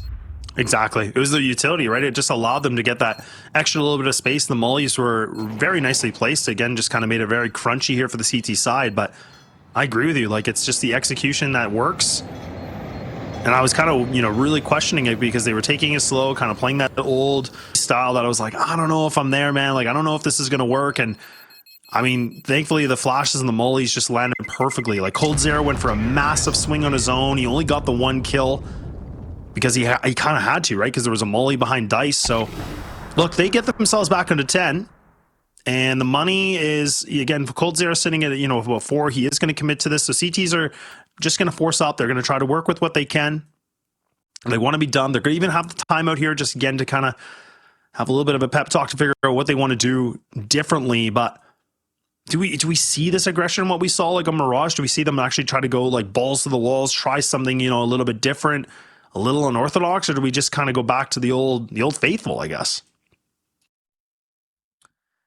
Well, this definitely feels like overtime or bust because there's no money for ODDIK after this one. So if Gaimin Gladiators can weather the storm, maybe we've got extra innings on the docket, but yeah, it does really all hinge on this one. And no AWP for Woody. Keep in mind, BSD has that inherent advantage now. So if he wants to exert himself on this map of Overpass, now's the time to do it. And he's definitely looked for the attempts. You can't forget some of those short side attempts that he had in the middle of Fountain as well. But he's still yet to really connect and get those 5v4s. Instead, ODDIK will get themselves short control. Put a little bit of pressure here on the Gaimin Gladiators, and K-Slox is getting risky. He's getting real dangerous here. The nade up for Barton misses, and the head is spotted for K-Slox. Huge kill there for him. Left up on 6 HP, and should have an avenue to escape as well. Oh, just barely gets caught up by SHC. So we're back into the 4-on-4. And I think Gaimin Gladiators realize that they've got to speed things up here and take some map control and execute upon it. Yeah, but you can see that Woody's just playing behind this little wall, and then you have coldzera just kind of playing on the back corner as well. So they're not really playing together. Jota's actually not even going to entertain the half wall. He's going to clear Cold, and Cold actually overextends a little bit. That jiggle doesn't work, but Notse, a beautiful trade immediately right back. They still don't know that Woody's here. 45 seconds. He's got the noise cue. Yeah, they're going right. Must have heard this. Yeah, there's that second rotation. Already. Beautiful work here from Naite to get back in. 30 seconds left on the clock, and it's a seesaw here for the Gaimin Gladiators. They want to go back and forth, and eventually they're going to go back into this A-bomb site, but again, they haven't cleared Woody. Yeah, he just has to sit there. He just needs to sit there. He cannot overextend this. If he can sit and get this one, if he gets a double kill, it's all over. No okay, way. He is going to commit to it. I don't know why he did it. He just needed to burn the time. There's 12 seconds. There's no one else close enough. This utility is going to push these CTs back. He just needed to stay alive. I can't believe it. I mean, you have every sound cue there. That is pressure getting to the captain. 100%. If you had the self-belief that they wouldn't clear you in that situation, I think he gets granted 1, maybe 2 kills. Completely different situation at that point. But instead, that pressure gets the best of him. He decides to swing early, hoping that maybe a T or 2 had a nade out, but it's so late in the round that they just had their guns out. That's the priority of the round, is just to get into the bomb site. And he gets caught with the face full of lead. Now, as I mentioned before, there is no money for the ODDIK side. So you're going to have some MP9s to bolster these 2 rifles, but Gaimin Gladiators have a ripe opportunity at pushing us into overtime and potentially extending this series. Who would have thought it? Yeah, I never would have thought it, but I love to see that Gaimin Gladiators are pushing the boundaries of this. That the fact that, we were both kind of not writing it off necessarily, but just considering how, problematic the first map was, and it wasn't starting to look good after they only won 3 rounds in a row. Okay, nice little bit of a shot from BSD. Now it feels like Gaimin Gladiators are starting to get back into the comfort zone. This is where they're starting to feel a lot better about themselves. coldzera, you need to be able to find a big kill right here and right now. They don't even clear him. BSD just walks right into the crosshairs. They're not going to be able to pick up that op. They can't. They got to retreat this. All three players, they abandon the ship, and I can't believe they get away with that timing. Yeah, and I think SAG is just a little late to the party. He's going to still keep going. He's thinking that they've all left the A bomb site. Naite is still here, and he does catch one straggler in Joda. That's a big man to take care of. And now it leaves it all up to Nekiz, and he still finds another. There's still a little bit of potency in this round here for the Gaimin Gladiators. coldzera pushes through the molly and leads it into a 2-on-2. Nekiz clawing his way to overtime on 2 HP. But it's going to be Barton that's got to do a big bit of heavy lifting. He spots out a couple of players. He spots out both players. The nade is in the right position, but it's not deep enough. And now Punk will encroach.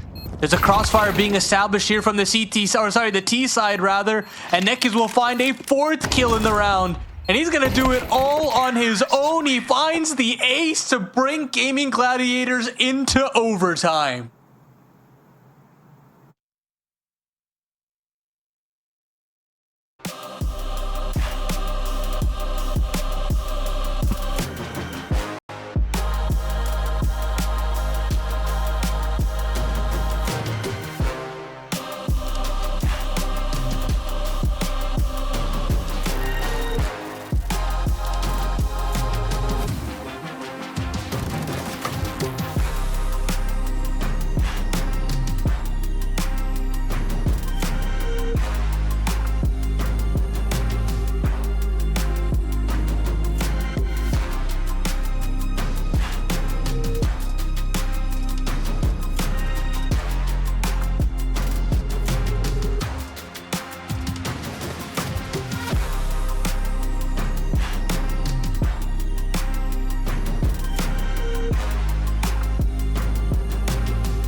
My, oh my, all the way to the distance when it was looking grim, it was looking ugly.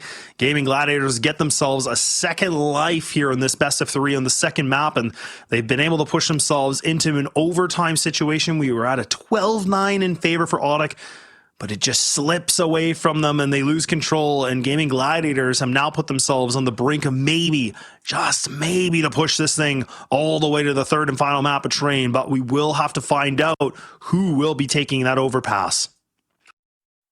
Didn't think we would get here. I mean, you can call me a moron after I called the game at 10-6. And you'd be right.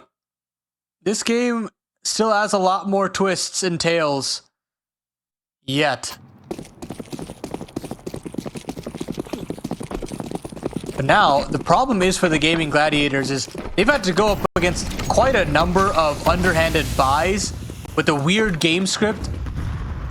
And now they're going to have to do it the hard way. They're going to have to go up against a fully equipped CT side, but BSD does not care. Oh my goodness. How has he gotten 2 kills just like that? Yeah, it's really, really good work and good marksmanship here from BSD and finally putting this off. We said that it was very absent on map number 1, and now he's really starting to showcase why he's good with it. And coldzera, I don't know how you get away with that. Retreating to get the double kill. Bouncing this situation back to the 3-3. I was thinking this could have been a Gladiators round just despite, BSD just finding these openers the way he did. Now Punk's going to be able to get this backstab. It's going to be an easy kill. The trigger discipline. He's just going to scope things out. He's like, you know what? No, I'm going to go. I'm going to finish this appetizer and now look for the main course of these last 2 players. And the bomb is all the way in the back of Long, and they're about to get sandwiched in here. Oh, Case-Lox is in such a premium position at this point. You've got trade potential between coldzera and Punk that's also brewing. This should be a CT round. But coldzera actually decides to leave. Molly does not actually hit the ground, so a chance for Barton to surge forward. BSD right behind him. Oh, but that nade is beautiful. You'd think it was destined for BSD's body, but it doesn't fully connect. Molotov does actually force Punk forward. coldzera goes down into the AWP as well, and now Caselox is caught between a rock and a hard place. He can't necessarily find BSD in all that smoke and commotion. And this 1v2 has turned into an absolute nightmare. Back turn, Barton capitalizes. How in God's name has ODDIK just squandered their chances there? I don't get it.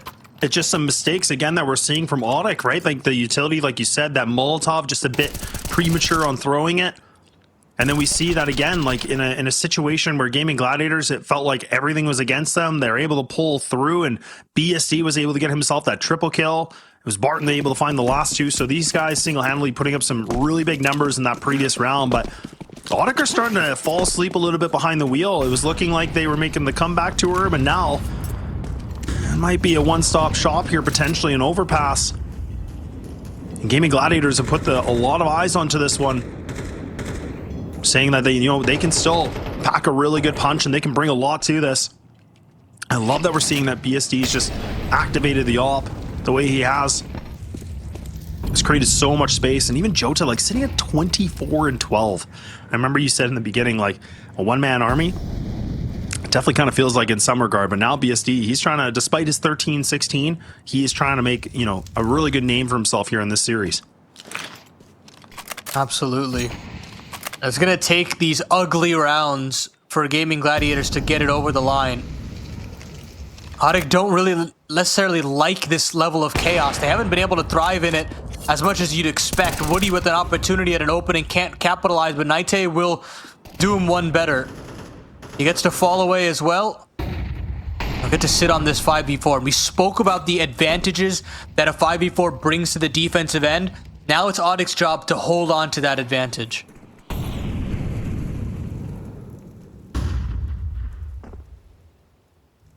Yeah, Nate now, again, just trying to re-aggress onto this. He might be able to. The crosshairs in the wrong placement, but look at how fast Gladiator's able to find that like double kill instantly, right? It feels like that's what they've been able to do here on Overpass, and now coldzera just hugging the corner. He's going to get checked. He's going to get cleared. These mollies are getting thrown. Flashbang lands. He is blind as a bat, and now the noise cue being made. A player just running through the flames, and now we're going to see the Gladiators get this bomb down. A 1-on-4. Punk's gonna have to do something magical here. He's got that HE. He does have a defuse kit available in the pocket, but again, you have to worry about 4 different players to go against.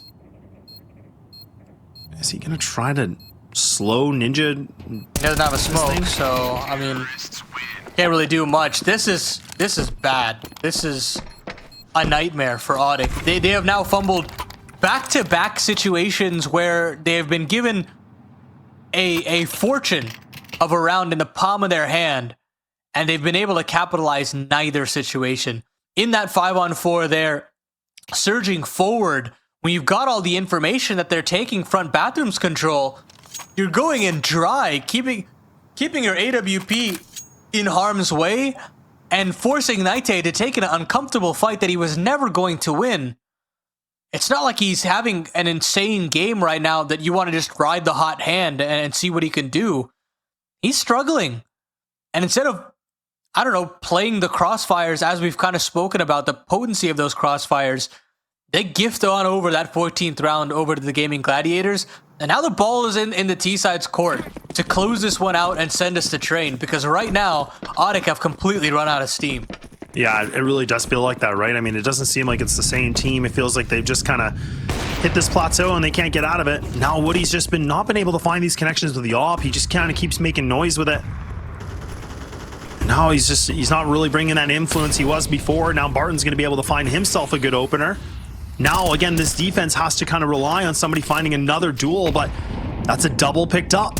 Now you can see Nate still just trying to go for this fight. Will get punished for it. So now Gladiators on a prime position here to get this 15th round.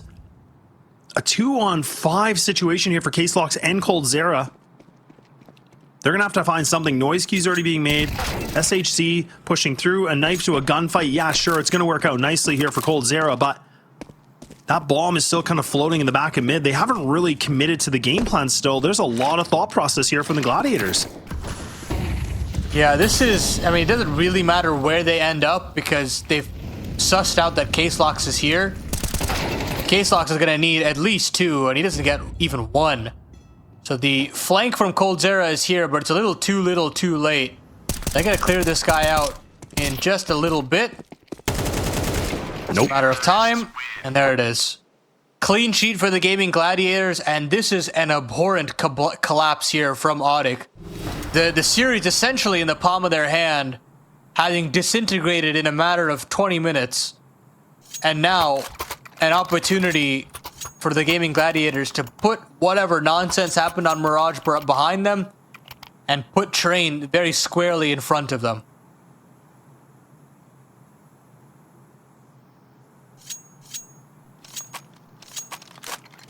Yeah, you know, it's really, again, good to see that Gaimin Gladiators have been able to find themselves the second wind and put themselves in this position. Again, first to 16, as you know, so they only need the 1 round. And now ODDIK have to push everything to the fullest distance here for this overtime. Otherwise, like you said, it is going to go to the full distance of Train. And it really just kind of feels like ODDIK are kind of running out of that, like, firepower, right? It doesn't seem like they're really still winning these duels. They're not, you know, kind of playing the way they were. It just feels like they've really just kind of been going down this hill, and it just keeps going faster and faster, and they don't know how to, you know, get themselves back up. And now it's Gaimin Gladiators, the ones that are sitting in a prime position to push this thing all the way to Train. And now ODDIK going for the short control, but again, you have double players on CT side. The smoke's going to block off long, and you do have the lurk of Ponk right now towards B. So they're not really working with a lot here, Paladin. Like, again, I think they're kind of hoping for a little bit of an entry or a gimme. I just can't imagine, you know, again, Gaimin Gladiators, they're not playing that kind of style right now. They're playing composed. Yeah, the turnaround from BSD has been absolutely magical. His opening kills have been paramount to this comeback, and he's not stopping here. A quick double from him, and he wants to continue to press the issue, and he's going to continue to rack them up. 3 kills now for the Opper, and now Ponk is next on his hit list. Can't necessarily claim it there, though, but Nekiz will clean it up, no problem. It's a clean sheet in overtime for the Gaimin Gladiators, and they're going to send us to this third map. This lower bracket final is not done yet. No, it's definitely not done yet. And what a way to bring it back, right? I mean, this is where we saw Gaimin Gladiators. They had themselves that 3. But at this point, you just got to commend Gaimin Gladiators for getting to this point. You got to commend BSD with his resurgence in overtime. You got to commend Joda's great work in terms of the rifling as well. Great work. Yeah, you definitely do. Like you said, I think the biggest factor of that was BSD. The fact that he was able to ignite himself and playing so much better with the op, be able to find some big openers. We talked a lot about it. We were saying, look, like, it'd be cool to see what he's going to be able to bring with the op. We didn't see it in Mirage at all. I'm pretty sure. I mean, I'll have to go back and watch the VOD because I feel like he didn't have it. But Overpass, it definitely felt like he created a lot of space, and that's what they needed. But now, Gaimin Gladiators are going to be on that T side. ODDIK back on the CT. We saw a lot of gaps in their defensive side from Overpass, and now we're going to see if they've been able to sew up some of the wounds here to figure what they need to do to get themselves a competitive, you know, first half here. Otherwise, Gaimin Gladiators, again, showcasing a little bit of a resurrection on this, and the fact that they're feeling better, Woody, that's not going to help you, brother. You got to hit those shots, and now he's going to have to tuck tail. Had to do it with making quite a bit of a ruckus as well, so they know he's dropped at this point. He's got this Molotov to stall things out, and Case-Lox is trusty sidekick to help with some rotations too, but doesn't feel like Gaimin Gladiators want anything to do with that B bomb site. Instead, they're gonna have to go into the waiting arms of coldzera. A little unruly there on the USP, but still finds his man regardless. The bomb should be able to go down now, but this is such a key fight, a huge one. That coldzera wins out. All of a sudden, the CTs have a man advantage situation, and they continue to box in these Ts again and again. They know that they're stuck behind this smoke at this point, but there's no kit involved, mind you, so it's going to have to be a full 10-second defuse, and that means they're going to have to take some duels, the one that SAG is going to win, and there's no way that you can defuse that bomb without showing a little bit of skin. It's all up to coldzera, and he can't find anything. The time has gotten all the way ticked down. Case-Lox can't find anything, and it's just like Overpass, Laz. Another clawback victory. Yeah, not bad at all. not bad at all here from Gaimin Gladiators. Again, just playing the post plant perfectly. Like you said, that bomb plant position, like there has to be a little bit of skin shown here. ODDIK, we're trying to get a little bit cheeky despite not having the defuse kit. It really, like, again, I don't know what's going on in the fact that we talk so much about this ODDIK team with their firepower and how strong they are and, like, you know, some of the stardom that we see, but like coldzera was struggling to get that double kill. We saw that, you know, Woody wasn't able to find a bit of an easy one too. Like it really does kind of feel like, you know, they got the wind knocked out of them. Like something has just really changed here. Some aggression from Nate. He's going to try to get aggressive with MP9. He gets away with it. Oh, you're kidding me. They just feed him and he takes it with so much gratitude here. And now is going to be able to throw this gun to his teammate. A double Galil setup. My, oh my. This is falling apart quickly for Gaimin Gladiators. We were just giving them so much praise and look at how fast it just kind of rebounds. And they all leave as well. So there's no trade potential for Nekias. And there's 2 Galils picked up. But one of them does hit the ground. Or sorry. A body hits the ground. The Galils are still up, but there goes one of them. Nate does finally hit the dirt. But K-Sox will pick it back up and find a quick double on his own. It leaves it all onto SHZ. He was great in the pistol round. And great on the comeback, but Punk will pick up the pieces and ODDIK desperately needed that one, Laz, it feels like. Yeah, that's for sure. I mean, like, look, I mean, for ODDIK on this map, like, statistically, they're going to have to put as many rounds as possible on the CT side. Like, it is a 70% win rate, or 70.2, sorry, to be very specific. And then, you know, going to that T side is a 49.6%. So we're talking a huge difference here. So, like, for these guys, the CT side is going to be the name of the game.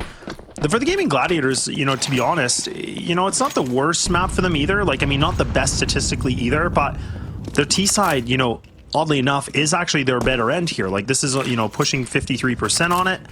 So we're kind of seeing, like, the stronger side versus the stronger side statistically. So that's going to be what's really, really interesting about this because, you know, if we can see the Gladiators putting up some really big numbers, you know, that could be a good sign potentially, but there's a lot at stake for this first half, and whew, that's a nice little bit of a quick shot from coldzera. Nice little bit of a read. Good nade as well, just to put down 50 damage. So Cold's doing some good work here. He's doing some good scouting around, getting some kills, doing some damage. And now you can see that, you know, the Gladiators, again, just sitting back, not much of a game plan, stuck into alley. This is not a fun position to be in, and K-Slox has already cleared T-Con. You already have the one player here, so this really is just a feeding frenzy here for coldzera. He's going to look for himself, maybe getting the squad. No, he will not. That's going to be the scout activated. Look out. No. Please no. Please no.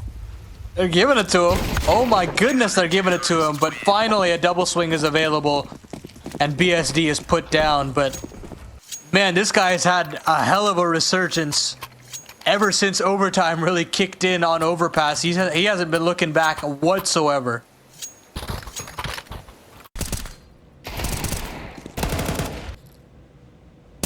Yeah, and this is what we kind of, you know, again, like this round for Gladiators, like, you know, the alley control is not a bad idea. I just feel like that much of a commitment, but taking it so slow, I'm not really loving it. I kind of would have liked to see a little bit more utility to flush that out, put like maybe a little bit more aggression into there. Like, I think when you're taking it slow, like they just kind of went almost one by one peaks, allowing Cold, Nate, or Woody, sorry, I'm just so used to Nate doing this with the MP9. He gets away, gets aggressive, and now K-Slox, there we go. They clean it up. They make it look swift and easy.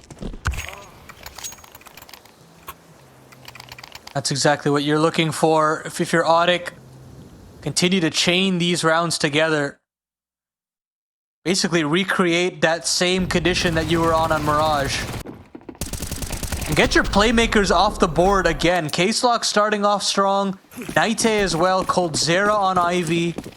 These are the guys that you want alive and kicking.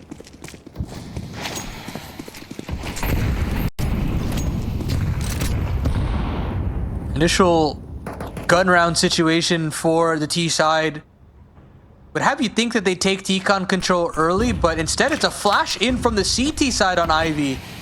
So a lot of deep control established here for the defense. Oh, but that flash is masterful, but it blinds his teammate as well. Oh my goodness, complete 50-50 duel between Nate and Joda, and the former comes out on top. Nate has the option now if he wants to stay, if he wants to leave. but that is so brutal for Joda. Yeah, it's just so unfortunate. He hasn't been able to find himself a kill yet in this game, sitting in an 0-5. And this is what I'm glad to see in the sense of, you know, for ODDIK, right? Like they're starting to play this, you know, really aggressive CT side. They're getting map control, but it's calculated. It's not just being careless. They're kind of winning these fights. That's where, you know, we said a lot for Nikiz is that, look, like his style is playing slow, you know, really taking that pace, you know, not the fastest amount, but this is good for a team like ODDIK because they're going to get themselves a ton of real estate. They're on the brink here to find this 4th round in their favor. That bomb's already dropped, so this is a little bit of a catastrophic approach, but I can't believe he wins that fight. Now the bomb's retrieved. Oh my God. No way. Oh, Paladin, I can't believe it. How are we here? How is this happening? And it's down to coldzera, and the veteran will be able to prevail, but my God, again, how do we get here?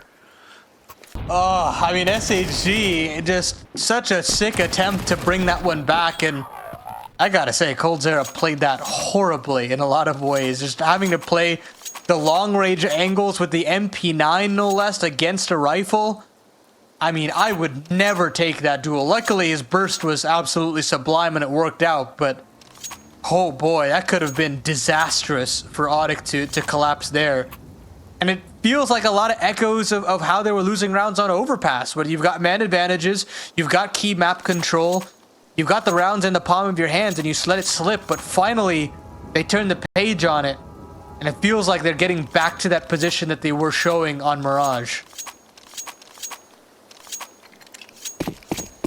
That's exactly it. Yeah, like I do feel like there's a lot of resemblance here for what we saw in Mirage, and the fact that ODDIK, again, like they're mixing up the CT side quite a bit. Like they're pushing through, you know, the hallways, they're getting that control, they push through T-Con, they really are just kind of putting a lot of work to the CT side.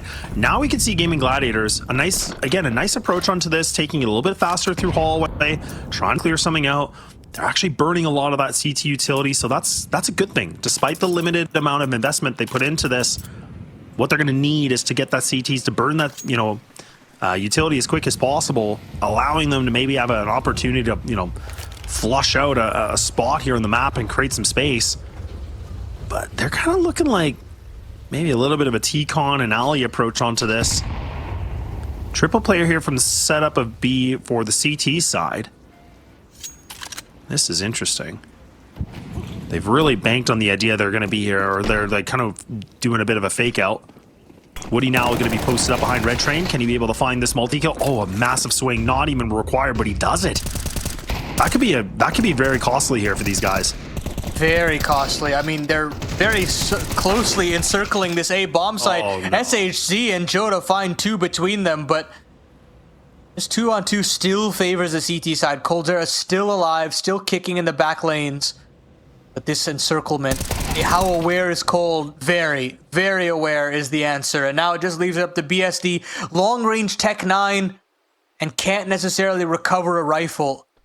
So he's going to have to do this, gritting his teeth down and hoping that he can find a straggling CT, but it's not to be. Case-Locks will find his man, and ODDIK dodge certain death yet again.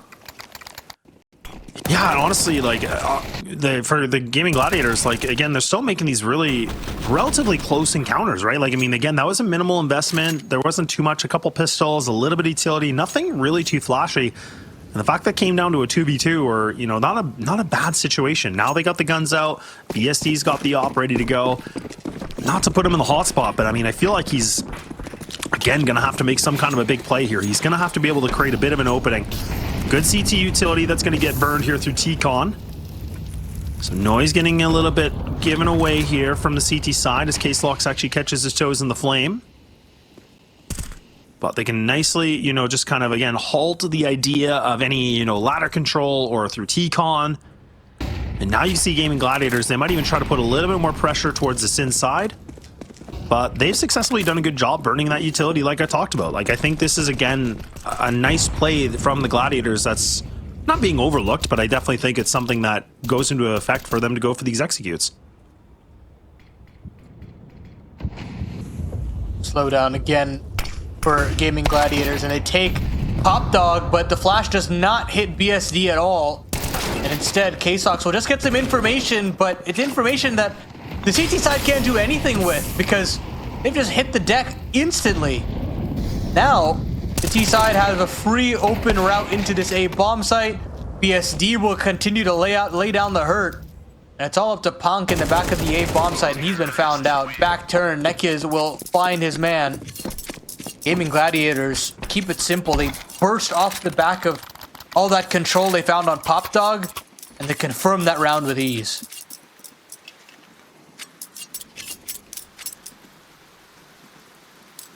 Yeah, I just really love seeing that, you know, the Gladiators through the thick and thin of this whole best of three, like how well they're hitting their shots and the kind of baiting players out to go for these, you know, like double player swings. Like it really is seeming like, you know, we talked a lot about the synergy and the chemistry, you know, of a team like ODDIK. Definitely getting some good moments here from the Gladiators. Like they really have been able to, you know, shimmy around some situations. They've been able to get some good space working together. It hasn't always been that way, but it feels like kind of since like, you know, Overpass onward, it's gotten a lot better than what we saw originally. And now, I mean, still a 3-round gap here, but there's still plenty of time and plenty of, you know, rounds to be played here for Gaimin Gladiators. There's a player just another on the foot of this, and now the swing from Nate does get burned alive here by the bullets. But do they expect a second player to be here? Woody just posted up. He actually does win that engagement. Oh, Case Locks, he gets given away with just, again, catching his feet in the flames. He gets a little bit too antsy, and he burns his toes once again. Oh, wow. Oh, my God. Nekiz just turns up the heat. Puts the jets on Woody and completely pants him. Nekiz even goes one further, picks up that sniper, and brings it into a 4-on-2. It's just Punk and cold, but the captain has just, when called upon in these clutch situations, has just surged Gaimin Gladiators forward. Let's not forget that round 24 play he had on Overpass. It just feels like he's able to do it all on his lonesome, and that in and of itself should be commended. Yeah, I love it. You know, disobeys the smoke. He just gets aggressive. He puts himself, you know, just winning some of these duels. You love to see it. And now with Joda going down, I mean, again, the bomb's at B, so it's not, if the bomb was at A, this would be maybe a different conversation, but if BSD goes down, I was going to say, this turns into a 1v1, and I mean, the timer was getting low, don't get me wrong, but like, could have been one of those things where Cold's like, well, maybe I will go for it, maybe I'll just go for a run, but nonetheless, Gladiators, they get it done, they get themselves around. I don't know, from my perspective, I don't like the idea that Punk was trying to get aggressive in alley. You could see that as soon as the smoke dissipated, he was just like, okay, I'm going to walk through this, I'm going to see what I can find. I felt like them in the disadvantage with the man already. I feel like that was a really big risk play that I don't know if the reward would have been as good as he thinks it was, but, you know, he gets punished for it. And now you've got this very weird situation where somehow Woody lives on 3 HP. They're in a force buy situation. And Joda has just waltzed his way out of T-Con. This force buy does not seem to have any sort of potency whatsoever. And it looks like Gaimin Gladiators are knocking on the door of a fourth.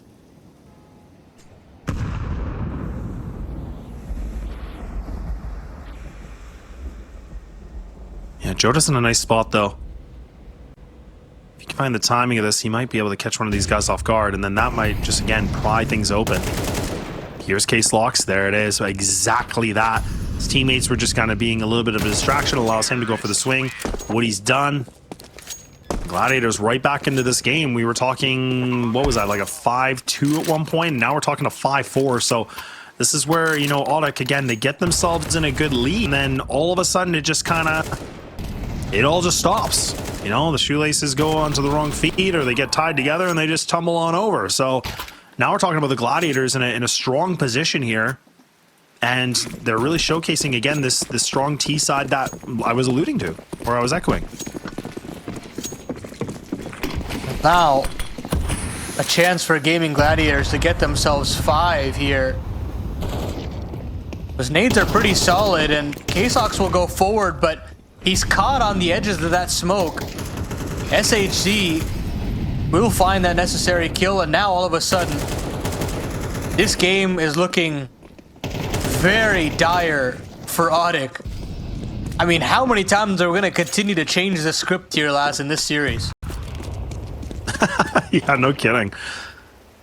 And again, like for anybody that's just tuning in too, like again, this is the lower bracket final. So again, whoever loses this series or this map, they're out. And then the other team gets to keep, you know, pressing forward on the lower bracket and then have to fight again to get themselves, you know, into a grand final conversation. But boy, oh boy, you know, we were talking a lot about high praises for ODDIK. We were saying that, you know, really in this matchup, it felt like they were kind of the big favorites in this. But now it kind of seems like, again, they've lost their groove. They've lost their rhythm a little bit. And now Gaimin Gladiators are giving us a really great demonstration of what they've been working on. There was a bit of conversation you and I were having about here at the desk and saying, like, look, like, you know, things have been decent. They've been able to beat some decent competition so far. And there's a reason for it. So now we're back to a tie game just like that. Yeah, absolutely. I mean, you really have to celebrate the great work that Nekiz has been able to do for this team at this point. So many situations where you would just count this team out, say that they don't have enough gas in the tank. They found an individual player to do it at some point or the other. You've had Nekiz, you've had BSD, you've had Joda. They've all had their moments. Even SHG. It's been frags by committee, and they're just doing enough to get it over the line. Oh, now the smoke fades. coldzera gets caught with his pants down. Nekiz now is going to continue finding more damage. Can't complete the kill on the Woody, and that's where K-Slox decides to extend that man advantage back into their favor. 4-on-3 now with a wounded Woody, but the damage is already done. This T side is hurting. Yeah, it is hurting, but again, you hit shots like that and getting a kill like that, that's not going to be bad at all. 3-3. Nate still, again, just looking for a fight. He's pushing and shoving. He's trying to see what he can get away with this. And he's still, look at how wide he's just swinging this. He wants this fight. Okay, he's going to get it. I was a little worried for him, and now Jota tries to go for the kill, but he actually does miss it. So now 30 seconds hitting the clock. Bomb still in the hands. BSC misses a big shot that could have allowed a little bit of space for him to get out of here, but now he has to worry about different angles. Oh, I thought he spotted the player on the right. I think he did, but it was a little too late. But now 6 is going to be guaranteed for ODDIK as we get into this last round of the first half. And do we see 6s for the woes again, or do we get ourselves a little bit of a padding here for ODDIK? I mean, it's absolutely paramount that they get this 7th round. I'm getting a little worried on ODDIK's behalf at this point. But luckily they'll have everything that they could require to get this done. An AWP for Woody, who has not had the best moments in this series. Look at this. Neki is going through his own sandwich smoke. Has completely pantsed Woody, and he's found K-Slox as well. Huge 2-for-1 there from the captain, and it's completely sowed some seeds of chaos into this round. Smoke up into the front of T-Con, but what can you do if you're Naite but tuck tail? What a round so far out of the Gaimin Gladiators. What an amazing effort here from Nikiz, right? I mean, the fact that he's just like going in and just winning these fights and being this aggressive, and you kind of love to see it. And the fact that he gets away with it, like he was in a strong position, gets away with that double kill. That has put them in a prime position here. But they cannot let it go to vain here. They have to be able to see if they can finish the job that Nikiz has been able to start. Finish the masterpiece here of round number 12 to be able to find this kill, and they will. Nate just gets removed from the equation.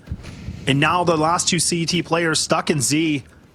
They got the utility, they got the defuse kits, but again, look at the space they have to work with. It is minimal. That Molotov is going to push them back.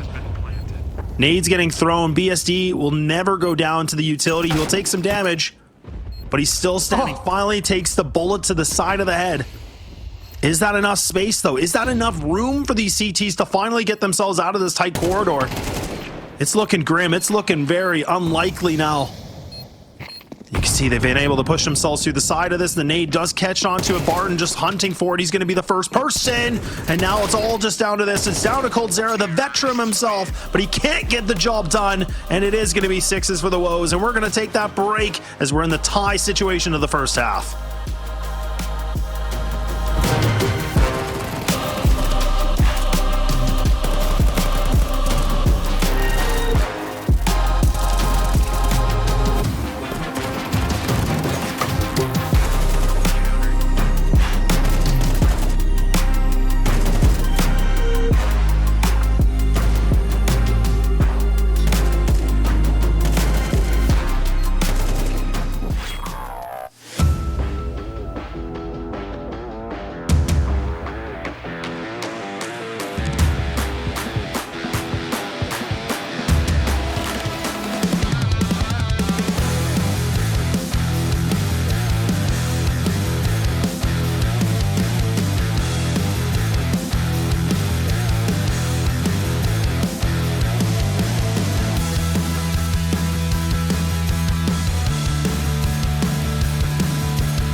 Okay, the third final map, second half, it's all down to this 6.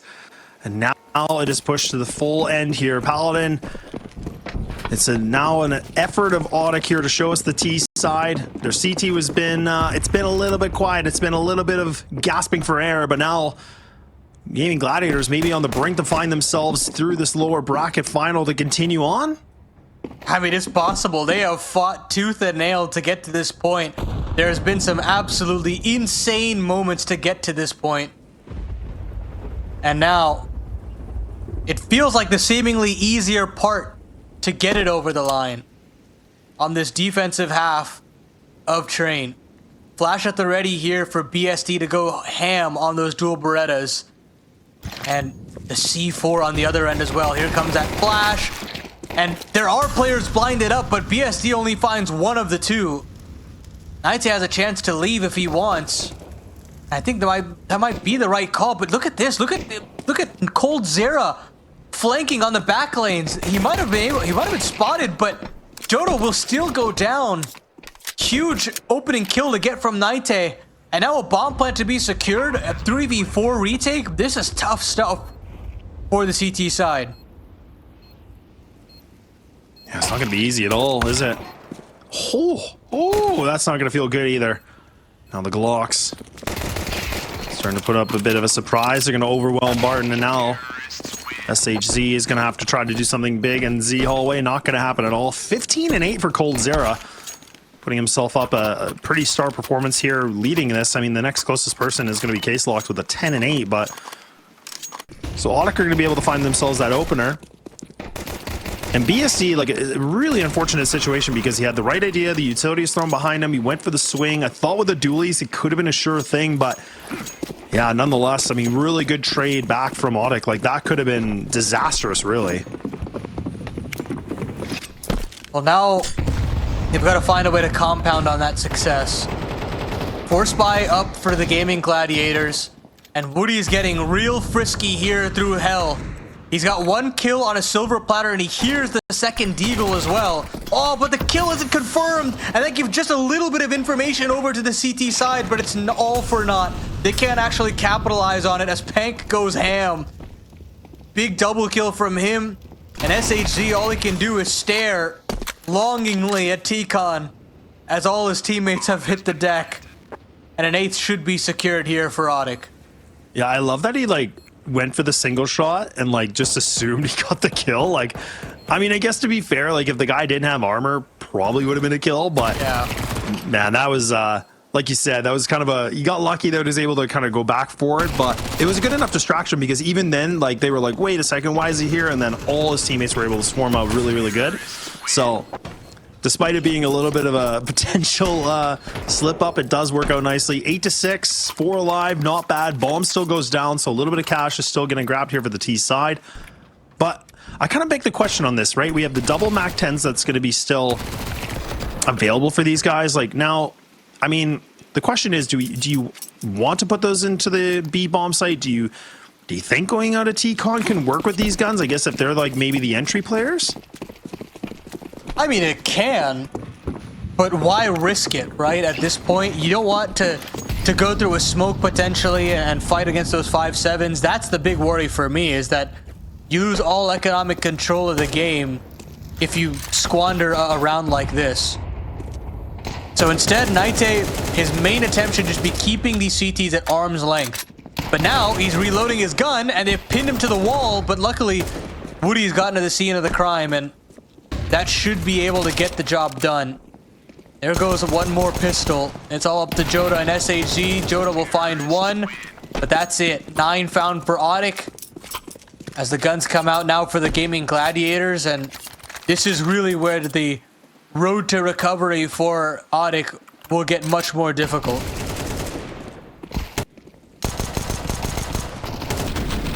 Yeah, and the fact that we're going to see these guns, you know, getting placed on the field here is going to be important because, you know, for Gaimin Gladiators, you know, we've seen this before. A 3-round buffer here for ODDIK. They make the bounce back onto this. Again, enough funds here for BSD to get the op out. But this is critical. This is, you know, a big moment here because we see ODDIK are being aggressive. They are kind of, you know, getting some space pretty quickly. That does kind of allow them to have some more options to work with. But Nikiza is going to be able to find a really nice shot to start things off and then capitalize secondly here from BSD. So Woody actually, again, kind of goes for this like a little bit of an awkward peek against him, and he loses the better of it. And I almost want to see Woody just kind of straight rifle, to be honest. I feel like his op has been really, really off this whole time since we left Mirage. I feel like he hasn't really shown that impact that he normally can bring. It just feels like it's been a bit of a gap. Oh, and that's just a poor jump spot there from K-Slops. Here's BSD a free kill, and Barton will shut it down here on the B contact play as well. So clean as you'd like there from the Gaimin Gladiators. And I agree with you to some extent that yes, his op has been very lackluster, but I feel like you need that long line presence on the T side. It's just, there's gotta be more impact from it somehow, some way. Either that or you gotta up the tempo and take space a little bit quicker on the map. So it gets to a point where you don't necessarily need an op. But so far neither has been the case, and ODDIK will just have to make it work. But you know, we'll go back to 5 rifles now because of the money situation. We'll see what Woody can get done on that rifle, because right now BSD and Nekias are trading pretty favorably in round number 17. Yeah, they really are. Like 16 and 12 from the keys, like not bad at all. Like he's top fragging on his team and essentially top fragging here with Cold. So both these guys putting up some decent numbers. Now Woody is trying to get a little bit more aggressive on the upper corridor here for the B side. Molotov's going to get thrown, so they might just try to again ignore the smoke. They're going to run right through it. And now Barton, he's going to be able to find this double kill and nicely shut down here from the CT side. And ODDIK, I said there was a buffer. They're losing that comfort. It's down to a 1-round differential. They're going to call the timeout. And they do have $4,000 sitting on Coldzera. They also have that same amount here for Nate. Like, but do you really want to go for like this double AK hero play, or do we just kind of play it safe with some light pistols and utility? I feel like that's got to be the better game plan in this one, just considering to have everybody with rifles. But Nate looks like he is going to equip it up. But does Cold go for it too? Oh, he will. Okay. Hero play it is. This is a real slippery slope, Laz. A loss here, you potentially lose the lead. You give all the economic advantage. Hell, right now, the CTs have such an economic advantage as is. But that's just going to balloon. This could be really, really worrying as far as ODDIK's tournament lives are concerned. A massive risk. What's the call here from Woody to get them back into this game? It's dry contact into the AWP of BSD, and he's done such great work to find one. Now it's the mission of getting out safely, and Joda's definitely giving him some cover to retreat. Yeah, and he's actually taking it quietly too. And they're actually just going to post up, and ooh, they might give they up think on they've it. gone out. Yeah. Oh no, if he reaggresses on this, it actually could just be a whole field day for him. Wow. Ooh, this is a bit of a misplay. Yeah, he's going to be able to find this kill. Here's Case-Lox. He's got his knife out. Yeah, gets the kill. Doesn't even have to commit to this. He can just pull back. He can be a nuisance. Yeah, sure. Nice shot from Woody, but again, you're going to need a lot more than that here for round number 18. And now they're kind of stuck. Like, they're in this hallway. They have to figure out what they want to do a little bit differently. Yes, they have just, you know, about 45 seconds hitting the clock on this, but a strong position here for the CT side. Double player in B, you're just kind of, again, allowing Nikis to just play like through hell, essentially. He can just kind of post up a very passive angle, and you would have to clear so many different spots. This is not an easy one for ODDIK. Yeah, and you only have but 2 flashes, which is the biggest issue, right? Like, not being able to really find any sort of execution. You're going to have to go dry, and they don't get that first kill, but BSD gives them an opportunity to get back into this one. He's getting pinned under the side of Cloud, which gives a bomb plant available over to ODDIK. But it's the Alamo. They're going to have to fight tooth and nail to hold on to this C4 control, and it's not to be. Nate hits the dirt, and it's just Woody, who's had a very difficult series. He does find one, but he's getting flanked from every which way. Gaimin Gladiators find 9, and now with the money gone, things turn from bad to worse for ODDIK. yeah, it really does. But I mean, again, like you said, like the fact that BSD, you know, uncharacteristically was missing that shot. I was kind of thinking ODDIK might have been able to get that sliver of an opening, right? Because that allowed them to get in the site, allowed them to get the bomb down. I was thinking, okay, hang on, maybe they could, but really good retake efforts here from the CT side of Gaimin Gladiators. The fact that, again, they just stay cool, calm, and collected. They don't look like they're, again, they show that, you know, system they have in place, and it works out very nicely with only losing, I think it was 1 player essentially after that. So now the Tech 9s are going to reign a little bit, maybe supreme or maybe not. Nikiz is now going to push himself close to T-Con once again, just getting this intel if he can get some noise cues. But BSC will just sit there patiently here with the AWP, just waiting things out. He's waiting for the swing. An easy one for him.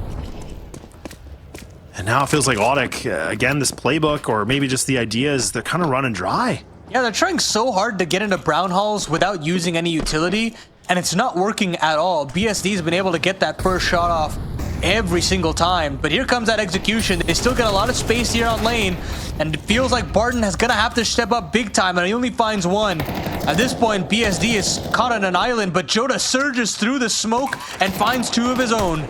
It's all up to Woody again, but At this point, he's just looking for a couple of kills, and he won't find anything beyond that one.